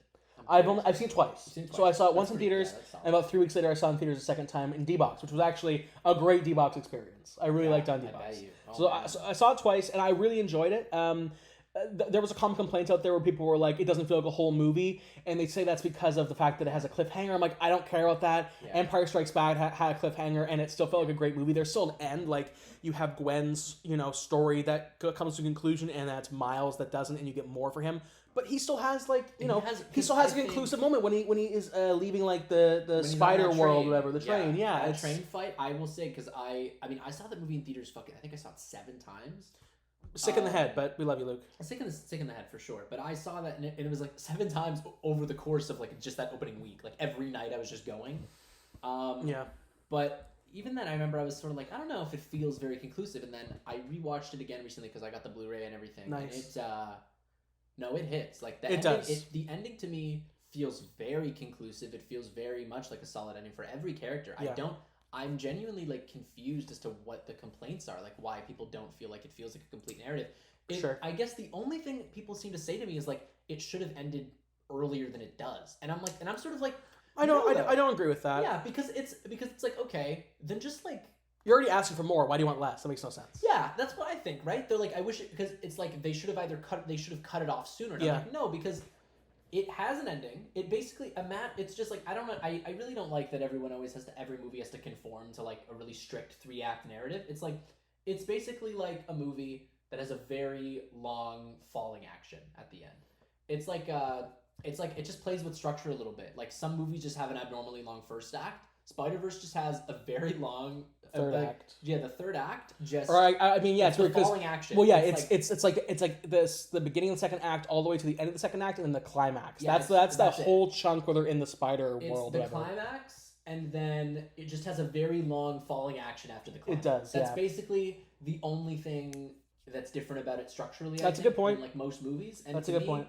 It doesn't bother me because the falling action is interesting because you're like, oh shit. I do think it's the only minor complaint I can give is the pacing after you already know the reveal of what's coming is a little drag a little bit. But also, come on, like who's watching it as many times as I'm watching? You know what I mean? Like it drags for me because I've seen it 8 fucking times. But the first like 5 times I saw it, it didn't bother me very much. I think I agree with you. I think I agree with you because Mission Impossible 7 I think does a lot of really cool things. Although I do feel that it feels almost a little rushed at times just because of like. Yeah. When there's exposition and dialogue, it's just like, it's got to happen so you can get to the action faster and faster and faster. Yeah. Like, it's weird because it has a good 3-act structure, better than, like, a better, more clean structure than Spider-Verse does. But then, like, and at the end, sure. At the end, yeah, like, it's it leaves the cliffhanger, but it does have that more complete kind of story. But then there are, like, the emotional things. With Spider-Verse, the emotions feel so true and real, like, the connection between Miles and Miles, sorry, I'm boring, I love white people. But it's so much more real. There's so much more background, and then we get that stupid shoehorn shit with Tom Cruise's like past girlfriend who was killed, which that was like they did fake out, like a fake flashback. It's not even from a previous movie. Yeah, it's not real. It's not real at all. I'd never seen the ones before. I think 5. I think I started with 5, so I haven't seen 1 through 4, which I will watch. But anyway, yeah, I was confused, so I asked my buddy about that. He was like, "No, that you didn't need to. Like that is new for the movie." I was like, "Oh." But I don't love how it's shot at times. I don't like, and that's maybe just there's so much coverage, and when they edit it, the coverage doesn't work, and that's more of a filmmaking standpoint. But from the story wise, it's really fun. It's fun characters, but I just don't care about them as much as I do with Spider-Verse, and I think that comes down to it. Like when you have an emotional connection with something and that's real and doesn't feel inauthentic like some of the other movies did. Yeah, it works so much better. Mission Impossible is like this. All the characters I like. I don't hate anybody in Mission Impossible. I like them all. You don't love them, but I don't love them. You know, I'm not like, oh man. I mean, other like Tom Cruise. By the end of the movie, you're like, I really like that guy. Like, he's a good guy. But you've also had fucking 7 movies to get there. Yeah. This is the second movie with Miles Morales, a character that has hardly existed in the public knowledge, and he's just like so charming and so cool, and you feel for him, and he's this youthful character, and it's like the struggles because he's playing on those and it's so cool. They talk about like the tropes of Spider-Man and stuff, and then they break it down, and it's so different, and it's like his fate doesn't have to be that fate. So I think when it comes down to it, Mission Impossible 7 is a really fun movie, and I hope that with the part 2, it makes a really, really interesting, lovely part 1 and 2 with this awesome, epic. I guess not going to be finale, but both have and this is something that people are going to disagree with me on, I think.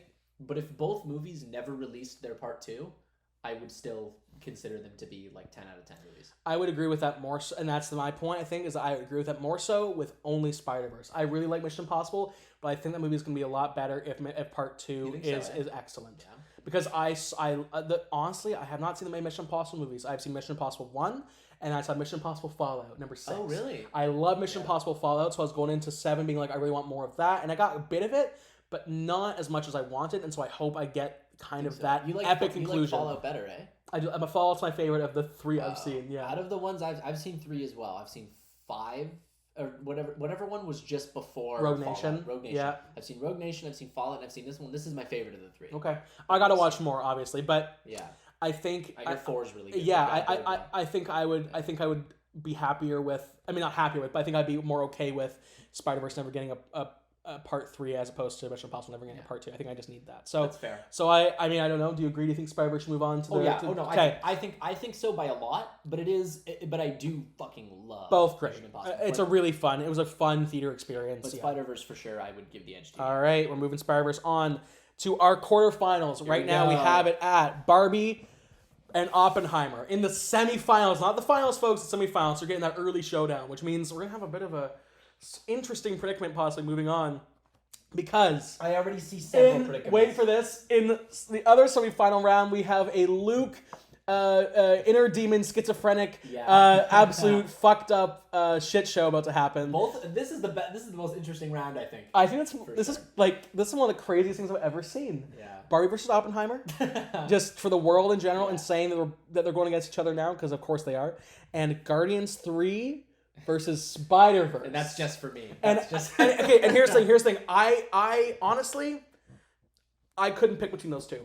That's all you. That's all you. So, but let's start Barbie and Oppenheimer, because I think we can get there, but I think it's going to be tricky as well. I think, there's that social aspect where we're not women. We don't have the insight to it. It speaks to them way more than it does to us, and that's okay. But this is our objective opinion, so it's like, or subjective opinion.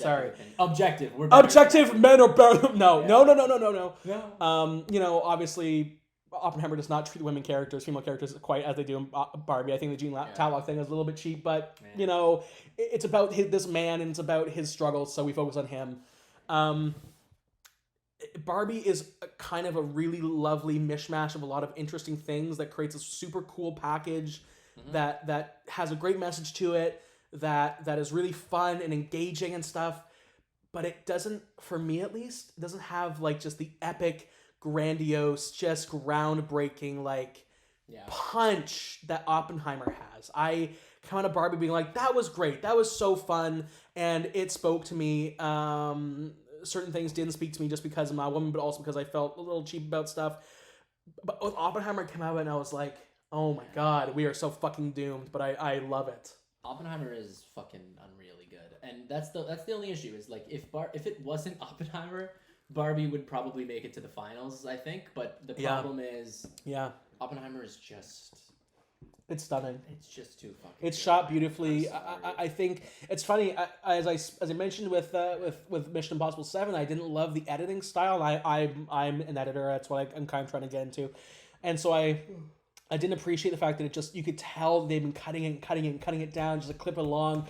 I appreciate the pacing, but they could have just had I don't know, better planning and pre-production and the writing of it to have it be more concise, because it just felt like this mishmash. With Oppenheimer, it has a similar feel where like there are just kind of these montages of like his years in life, but that was all written, that all happened, and it's like there's this whole like, we can get into film theory stuff, the Kuleshov effect, where it's like A plus B doesn't equal A plus B equals C equals something completely different, and so it's like you put things together and it creates new meaning that's not just what those two things mean, like that's through the correlation, right? You have like Oppenheimer, and it's the end. The end of the movie is great. You have just his face, just that blue-eyed fluoride stare, the 1,000-mile, the 1,000th need stare. Yeah. And then just like just these images of like explosions and the earth burning and the rockets going up, and it's just like so good. It's what he's seeing. It's what he knows. It's what he fears, and it's just like, oh my god, because you've gone through so much of this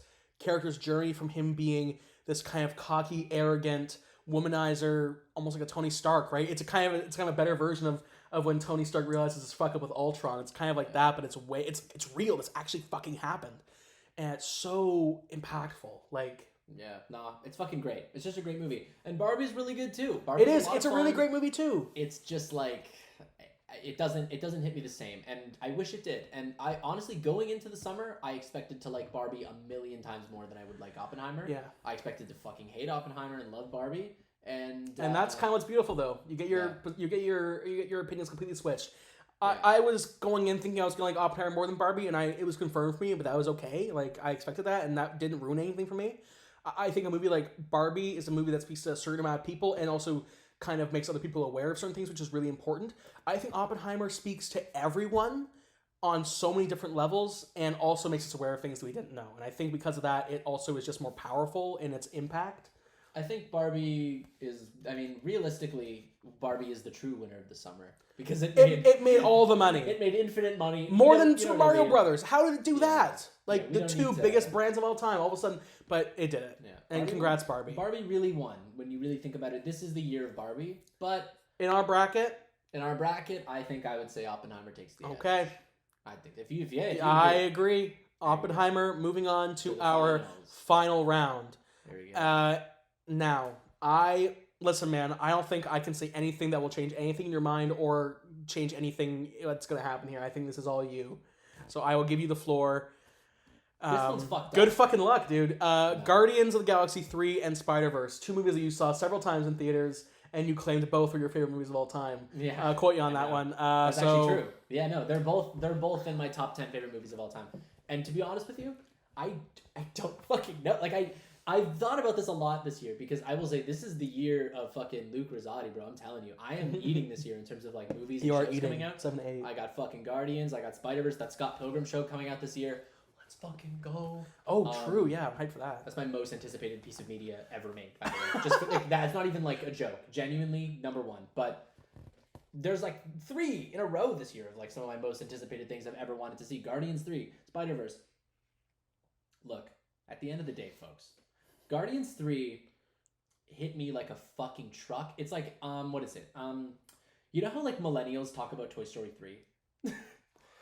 Yeah. A great movie. Guardians 3 is my Toy Story 3. Like when like it hit me at the time when it's like I grew up with it. It was my childhood. Oh yeah. So it's like I think I was 12 years old when that first one came out, and I saw that shit in theaters, and it was genuinely like I will never forget walking out of the theater of like watching Guardians of the Galaxy for the first time. I was a changed person. Like it genuinely as dumb, you know, I know it's cape shit like whatever, but like it has a lot of history behind it to help support. Yeah. It's for finale. me. For me, it's just like I agree with you. A very personal connection with these characters that hits me really hard. On the other hand, Spider-Verse is, I think, as a whole, as a script, as a complete package, it is probably the better movie. If I really had to, and I think in terms of the best movie of the year, on like if we're really trying to make it like a little bit more objective, I would have to say Spider-Verse takes it. Okay. I think so. I think that's my answer, only because Guardians 3 hits me personally on an emotional level harder, but Spider-Verse, I think, like, impacts the overall, like, cinematic landscape more. Guardians 3 isn't gonna, like, change the way movies are made. That's fair. That is very fair. It's very influential. Yeah. It is. I mean, I was gonna pose a question to you, basically being like, you know, Guardians of the Galaxy 3, end of a trilogy, maybe Guardians, I don't know. I know you love Guardians 2. I don't love Guardians 2, not everyone does. I love Guardians 2. And so it's off camera right now. Oh, I know. It's right. I'm just looking behind, looking. It's literally in his peripheral. Yeah, it's right massive there. Guardians of the Galaxy Volume 2 poster on the wall. And my question to you would also be like, Spider-Verse 2 versus Guardians 2. Oh. Because also with this, I'm curious what in the future what it's going to be when it comes to the trilogy of both movies paired against each other. I think Spider-Verse 2 over Guardians 2. The way I look at it is, I would say Guardians. My trilogy ranking for Guardians is 3, 2, 1. Wow. I think interesting. They're in reverse order in terms of how much I like them. I'm probably 1, 3, 2. And that's fair. 1 is fucking good. That's great. And that's the thing. When I rank them, it's almost like not even. It's hard for you. It's not even a rank. It's just like if I really. It's like gun to my head. It's almost a moment of. It's like that day is how you feel. Yeah. I wouldn't even really think about it normally, but people ask, so like that's if I really had to say, that's my answer. But I think I like Spider-Verse more than I like Guardians 2.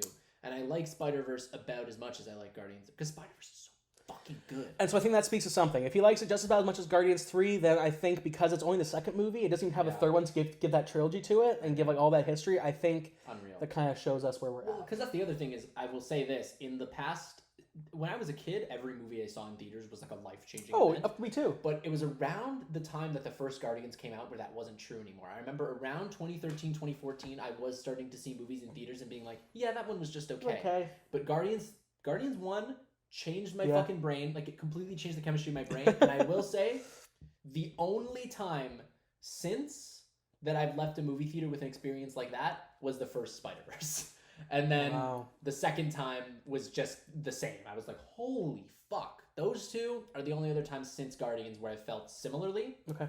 But Guardians has the edge of existing longer, basically. Right. It's the only thing. And so because that, maybe just because Underdog doesn't have the extra support, but because it has the same impact. Yeah, it hits me a little harder just because I've been with these characters for longer. Okay.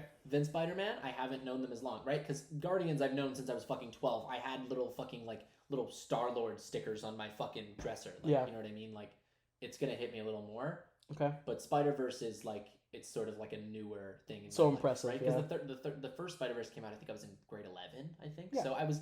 In recent history. It's not really nostalgic. Guardians gives me like nostalgic vibes too, but I would That's why I have to give the edge to Spider-Verse though, because it doesn't even have the it doesn't have nostalgia, that still works. and it's holy fuck. Like if I didn't have the nostalgia for Guardians, it wouldn't be one of my favorite movies of all time.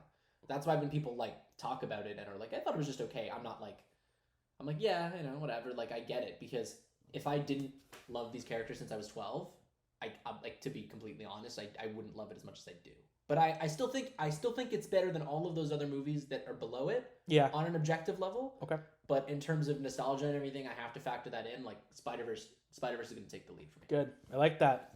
An unbiased opinion when it comes to nostalgia, which is very important in this. Okay. Spider-Verse moves on to the final round against Oppenheimer. I think this will be an actual debate now. I'm worried because I'll be honest. I think we have different opinions. Okay, this is my issue going into this because I already know that I'm going to be a little bitch. I'm probably going to let him win this just because Spider-Verse is not... I mean, Oppenheimer is not my favorite movie of all time. It's my favorite movie of the year. It's my favorite Nolan movie. And it's peak. And it's... Oh, it's so good. But... Because the thing is, look, like, because, okay, like, I would pick Spider-Verse between these two. I know you would. But the thing is, I can understand the argument for Oppenheimer, and I almost don't disagree. Like, it's like, to me, they're so different that it's almost not even really a fair comparison. And I think, objectively, it would be hard for me to really say. But Oppenheimer is really fucking good. Like, I mean, come on, like, right? I know. And to me, out of the two, it's more impressive to me that I liked Oppenheimer as much as I did for the kind of because you didn't think you were going to. You think we both knew how you were going to feel about Across the Spider-Verse. I knew going in that it was going to be the best fucking movie I've ever seen, and it was. Oppenheimer I thought was going to be shit, and it came to the point that it was so good that we're actually having this conversation right now, which is like kind of crazy. To me, is almost enough to say like it should just win, because it's like that's like unreal to me. But let's have this discussion. But come on. It's a discussion to be had. It's tough. It's a discussion. It's an actual debate, which is nice. I don't know. What do you think? Okay, so Spider-Verse, really good time at the movies. Really fun time at the movies. I didn't come out of it kind of, like glued to my seat, being like blown away. The visuals are very impressive, and I really like. I don't know. The characters are so fun, and the action is just so fucking cool. The whole, the whole thing about them kind of trying to play against the Spider-Man tropes and stuff is so interesting. I think, they have the crutch a little bit of nostalgia as well, just because they have all those cameos and stuff.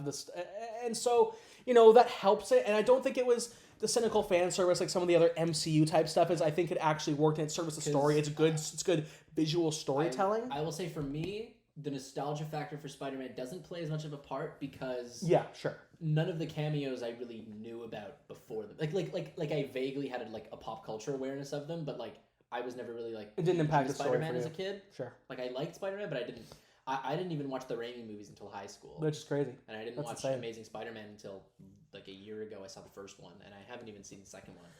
Although all the way through, I've seen a bit of it. Sure. It is now. I guess the question for you, I'm curious now too. Is Spider-Verse your favorite Spider-Man movie? Oh yeah, by far. Okay. By far, I would say Spider-Man. Okay. Spider-Verse 1 and 2 are my favorite by like a country mile. Like it's not particularly. And is this better than Spider-Verse 1? Yeah, I think so. Okay. I think that they're close. They are very close in quality to me, but this is definitely the winner for me. So I would definitely disagree with you on that. I think Spider-Verse 1 is better. Yeah. Also, I think my favorite Spider-Man movie is probably the Raimi Spider-Man 2. And that's also a bit nostalgia. I saw that when I was a kid and I loved it. I even loved Spider-Man 3 when I was a kid. It's terrible now. Yeah, no. It's funny. Spider-Man 3 is my favorite. Of the Raimis, eh? Because it's so funny. And to me, it makes me laugh. It is really, really funny. Topher Grace in church praying to kill Spider-Man. Because I like all the Raimi movies, but they don't hit me on an emotional level particularly hard. So for me, it's like whichever one I get the most entertainment value out of is the one that I give the edge to. So for me, 3 is my favorite because it's so dumb. So okay, it's the worst of the 3 objectively, but it's my favorite. Sure. The argument I'll make for Oppenheimer over Spider-Verse is Spider-Verse, regardless of, your own personal nostalgia with other Spider-Man stuff and how it impacts or not, for me it did, but because the fact that it has all this extra history of Spider-Man to play Yeah. off of, Yeah. the fact that it like, and it's really impressive how it does it. It is. But without the sort of like the canon event stuff that is based on the whole Spider-Man canon of the past, 60 plus years, whatever, without that, it wouldn't have the same punch for me. It wouldn't have that same kind of subversive, like different take that I like just loved in it. And great that it did it, but I think without that, it just wouldn't have that. Oppenheimer, I don't think has any real crutches. Ultimately, I agree, because Spider-Verse, as much as I love it, I think this is kind of a dumb argument, I guess, but I think I do agree with this, is that it is a sequel, and ultimately every sequel rests on the back of another movie. Another movie, in this case, a whole franchise, a history of a character. History, right? But I mean, Oppenheimer rests on history too. It rests on history, but you can. It's such an original movie. It is original. I mean, Oppenheimer is interesting to me because it's like, okay, yeah, Spider-Man and Oppenheimer, the only things they really have in common is sound mixing problems. Yeah. Although Oppenheimer's more of an issue for Spider-Man. At least in my experience. I don't know which one I would say is worse, but I will say Oppenheimer, Christopher Nolan wins the award for most improved this year. Oh yeah, there was only a few lines in the beginning, like, and it was in the beginning where Strauss is talking to Alden Ehrenreich's like character assistant guy, and I'm like, okay, what's going on here? And I figured it out with like just context clues and stuff, but yeah, that was a little tough. Later on, though, I mean, the movie is so built on visuals. I mean, and so is Spider-Verse. I mean, yeah, I followed Oppenheimer okay, but I will say, Spider-Verse, I could hear everything. There were only one or two. It was more just volume, like overall volume that needs to be louder. Yeah, it was just that they needed to just make the character dialogue volume a bit louder. That's my only issue with that movie. However, they did fix it on the home video release. Like it plays just fine as long as you have good speakers. You can hear it. You can hear it just fine, and also you have subtitles as an option now, which is something I would put on for Oppenheimer. For every movie, always. Every movie. Sorry, Noah Levac. I'm sorry, dude.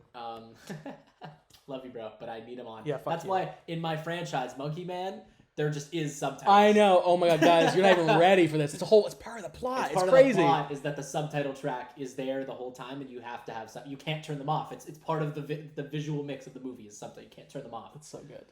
So good. But anyway, Spider-Man has that issue, and it's a real issue. Oppenheimer, for me, it was an issue throughout the whole movie, more so for me, because it's just because the music, and I understand that it's part of the point, and it hits like a fucking truck. Oh my god! But the music is it's just a little bit louder than the dialogue mix, and it cooks. It cooks like fucking crazy, and it's a very cool. It's weird because it almost feels like it could end up being like a comfort movie for me just to put on, which is weird to say. The score is I put that shit on to listen to the score sometimes, and like the one song is can you hear the music, and it's. It's like, and it's like, oh my god, and it's just it makes me come every time. But that's my only issue is there were more times in Oppenheimer where I said to myself, man, I really wish I could hear what they were saying. Okay. Than in Spider-Verse. So let's just say, all things equal, they both have sound issues, which is I agree. A filmmaking thing. It about equals out. I wouldn't say one is worse than the other. Sure. It's different ways that so we'll say they both have that one tick against them. We talked prior about how Spider-Verse had some issues. We talked about the end that drags a little bit after the reveal. I can't deny Do you think where do you think Oppenheimer may have some story issues? Do you think there are really any things that just didn't work, or do you think it's pretty well concise? Honestly, that's the thing is, I have Oppenheimer at a 9 out of 10 right now. And every day I keep asking myself, like, I don't know why. I think it basically just is a 10.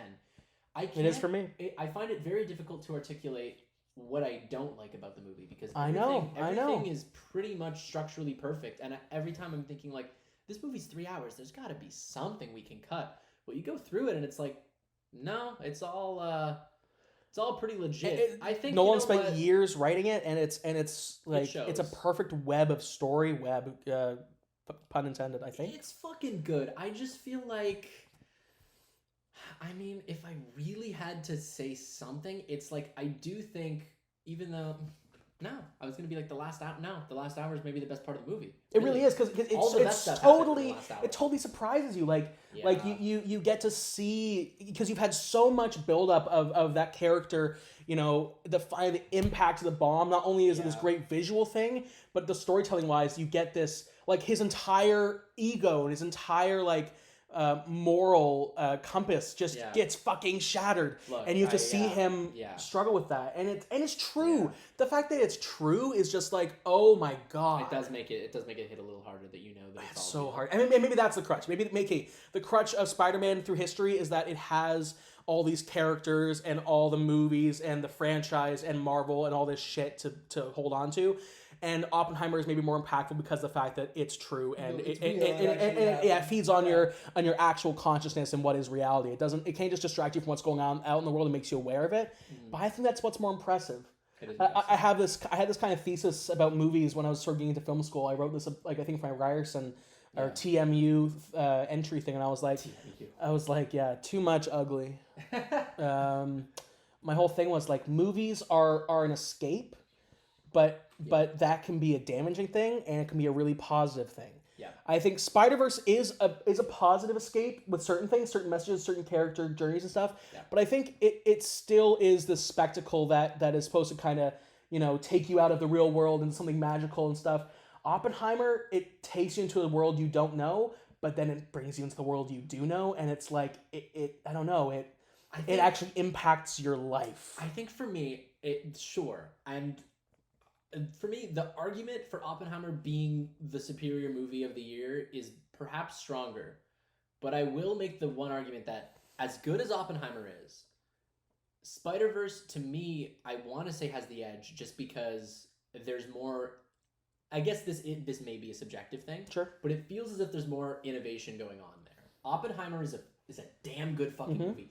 On a technical level, it's all pretty much perfect, but there's not much in there that I can really look at and say, like, this is innovative. I've never seen this before. Spider-Verse, there's shit in that movie where I'm like, I've never seen a movie, like, attempt this much shit happening. And, like, that to me is sort of, like, the future of where, like, not every movie, but it definitely feels like we're almost breaking new ground here in terms of visual shit happening, in terms of inspiring a new generation of filmmakers. Not that Oppenheimer isn't going to inspire people, but Spider-Verse is, like, new. It's very different. It's like that to me. The scene that I always point to for this is that scene where Miles and Gwen are swinging through the city. They're having a full conversation, and they're also fighting off like people. And there's like this old lady who gets her purse stolen by this like crook, and like they show that whole thing happening visually while you're listening to them have a completely separate conversation, and it's so fucking quick. And they do like another thing in between that, and it's like holy shit. And you follow all of it, and it's genuinely so impressive. Do you? Because I know you do. You and your crazy ADHD brain, you're getting everything. Yeah, that's the thing. And that's the point for me. I think is that maybe it's just like it's impressive, and that's a movie that deserves a rewatch. But more just because there's so much to it that you can't get every time. With Oppenheimer, I think you can get it every time. Yeah, and I think I go into Spider-Verse on rewatch.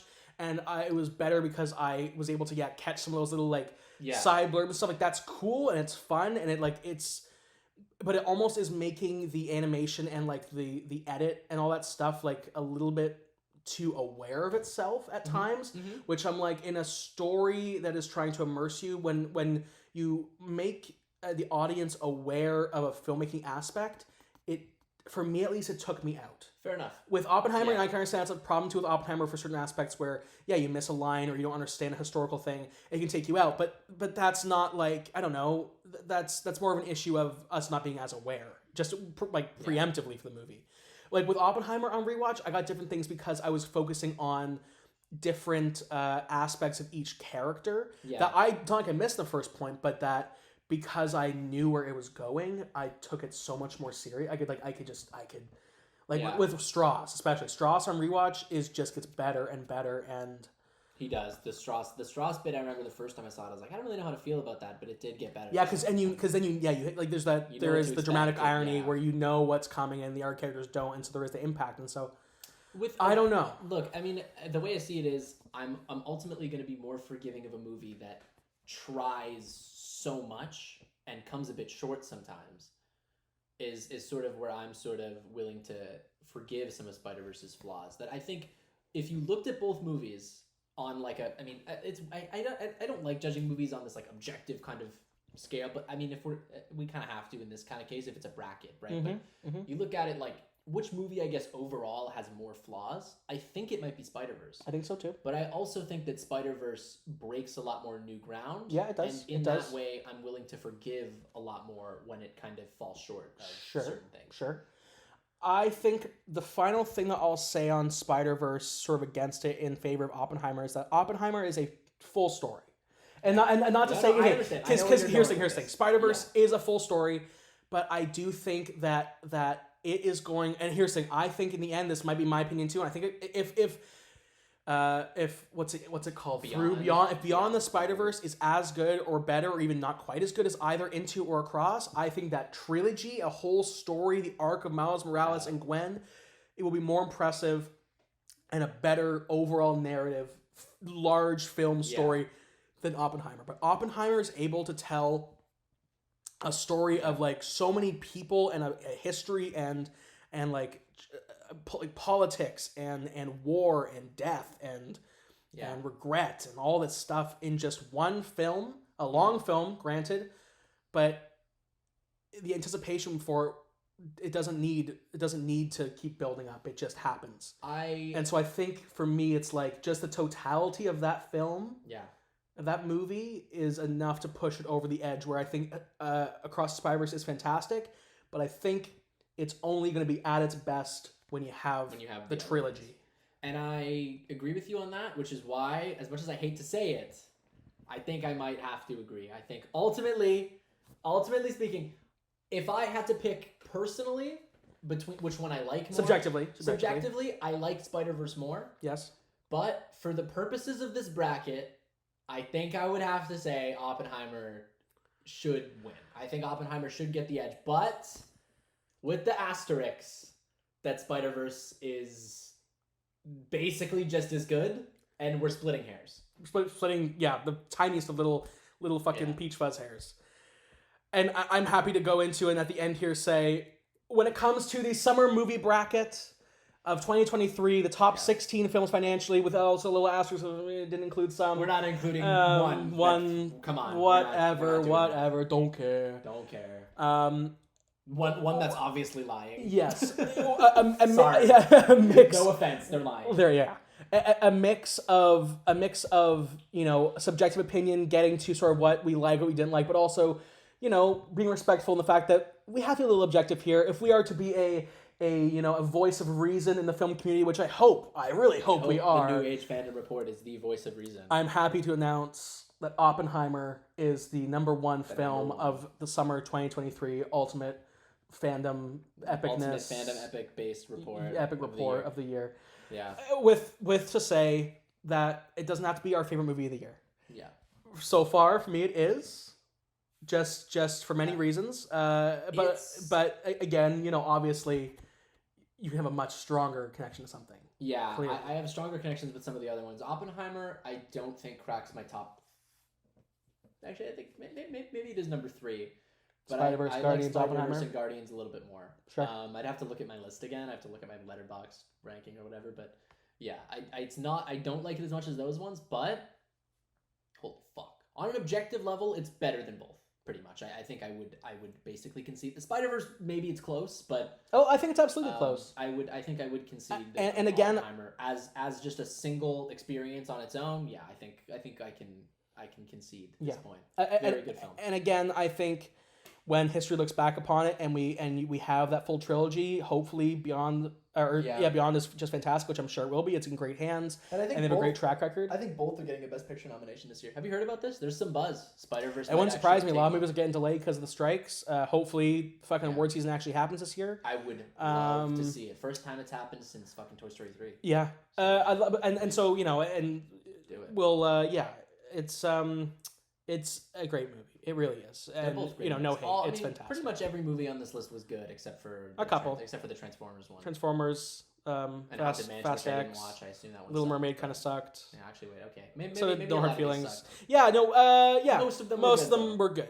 Hey man, the top 8 pretty solid top 8 there. And there were some other ones we didn't even talk about this summer that were good too, like Asteroid City. I really like that one. Yeah, you didn't get the chance to see I haven't it, seen it yet. I'm wanting to. I'm going to. It seems very good. There are some movies coming up. I'm very excited for. I'm very excited for Killers of the Flower Moon, the new Scorsese. Oh, it looks so good. It looks beautiful. It looks just and like it's gonna take the IMAX screens because of the. Oh my god! So that is part of it. I'm a little peeved, unfortunately, that Dune 2 because of the strikes. They need the stars to promote it. But it's got delayed. I'm hyped because that means we get Killers of the Flower Moon and IMAX. We also get the Marvels on IMAX because of that. They were getting denied IMAX screens. I forgot about that, but you know what? I think the trade-off is worth it. Because, it is. Hey, it's not like we're not going to get Dune. We're still getting Dune next year. Very excited. Just a little longer. But I think it's going to be worth the wait, and that's okay. Some people are more excited than others. I'm not as excited, so I'm less mad about the delay. Yeah. Have you seen the trailer for Ferrari? Michael Mann movie? No. Watch that. Adam Driver's in it with, I believe, Penelope Cruz. Looks really good. Another car movie. I hope it's going to be fantastic. You know what looks good? You know what movie looks really good? What's that? The Holdovers. I have not seen the trailer. That's a really weird one. Is that the Paul Giamatti movie? Yeah. I've seen it. That looks fantastic. I saw that trailer before Oppenheimer. Looks really fucking good. Yeah. I have to say, it's like shot like a 70s movie. It like has this whole aesthetic to it. Like it's using like the mic quality of like a 70s movie. Oh, cool. It looks really good. It's playing at TIFF right now. I wanted to get tickets. The only ticket I could get was for like 8 in the morning, and I was like, fuck you. Fuck that. No, there's a lot. No chance. There's a lot of movies that I was excited for that I'm hearing not the best. I was really hoping to like the new Taika Waititi movie. Was it not good? I've heard it's not great. I need to see it.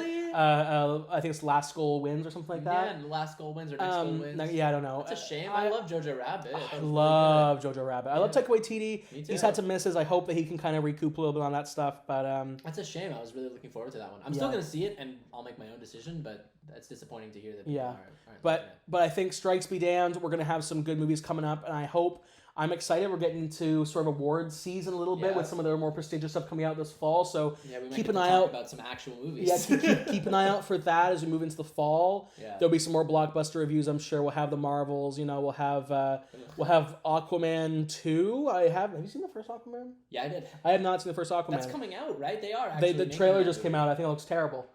Brutal. Yeah. Okay, here we go. Yeah, but I think we are in store. They delayed Dune, but they keep Aquaman. Yeah. Okay. Warner Brothers is genuinely like the most poorly managed studio in all of Hollywood. Woo! Woo! Love you, David Zaslav. Please fix yourself. Zazzy. Yeah. Anyways, thank you for joining us this week. It has been really fun. New Age Fandom Report. New Phage Fandom Report. Fandom? Fuck off. It doesn't matter. Blue Age, True Age. Abort. We did it. Abort. This is episode 3, guys. We are 6 months into the podcast. We are at episode 3. We're gonna speed up, I promise. We're both back in town, and we're gonna see some good movies the rest of this year. So I'm excited. I'm excited to get back into it, kick it off. Yeah.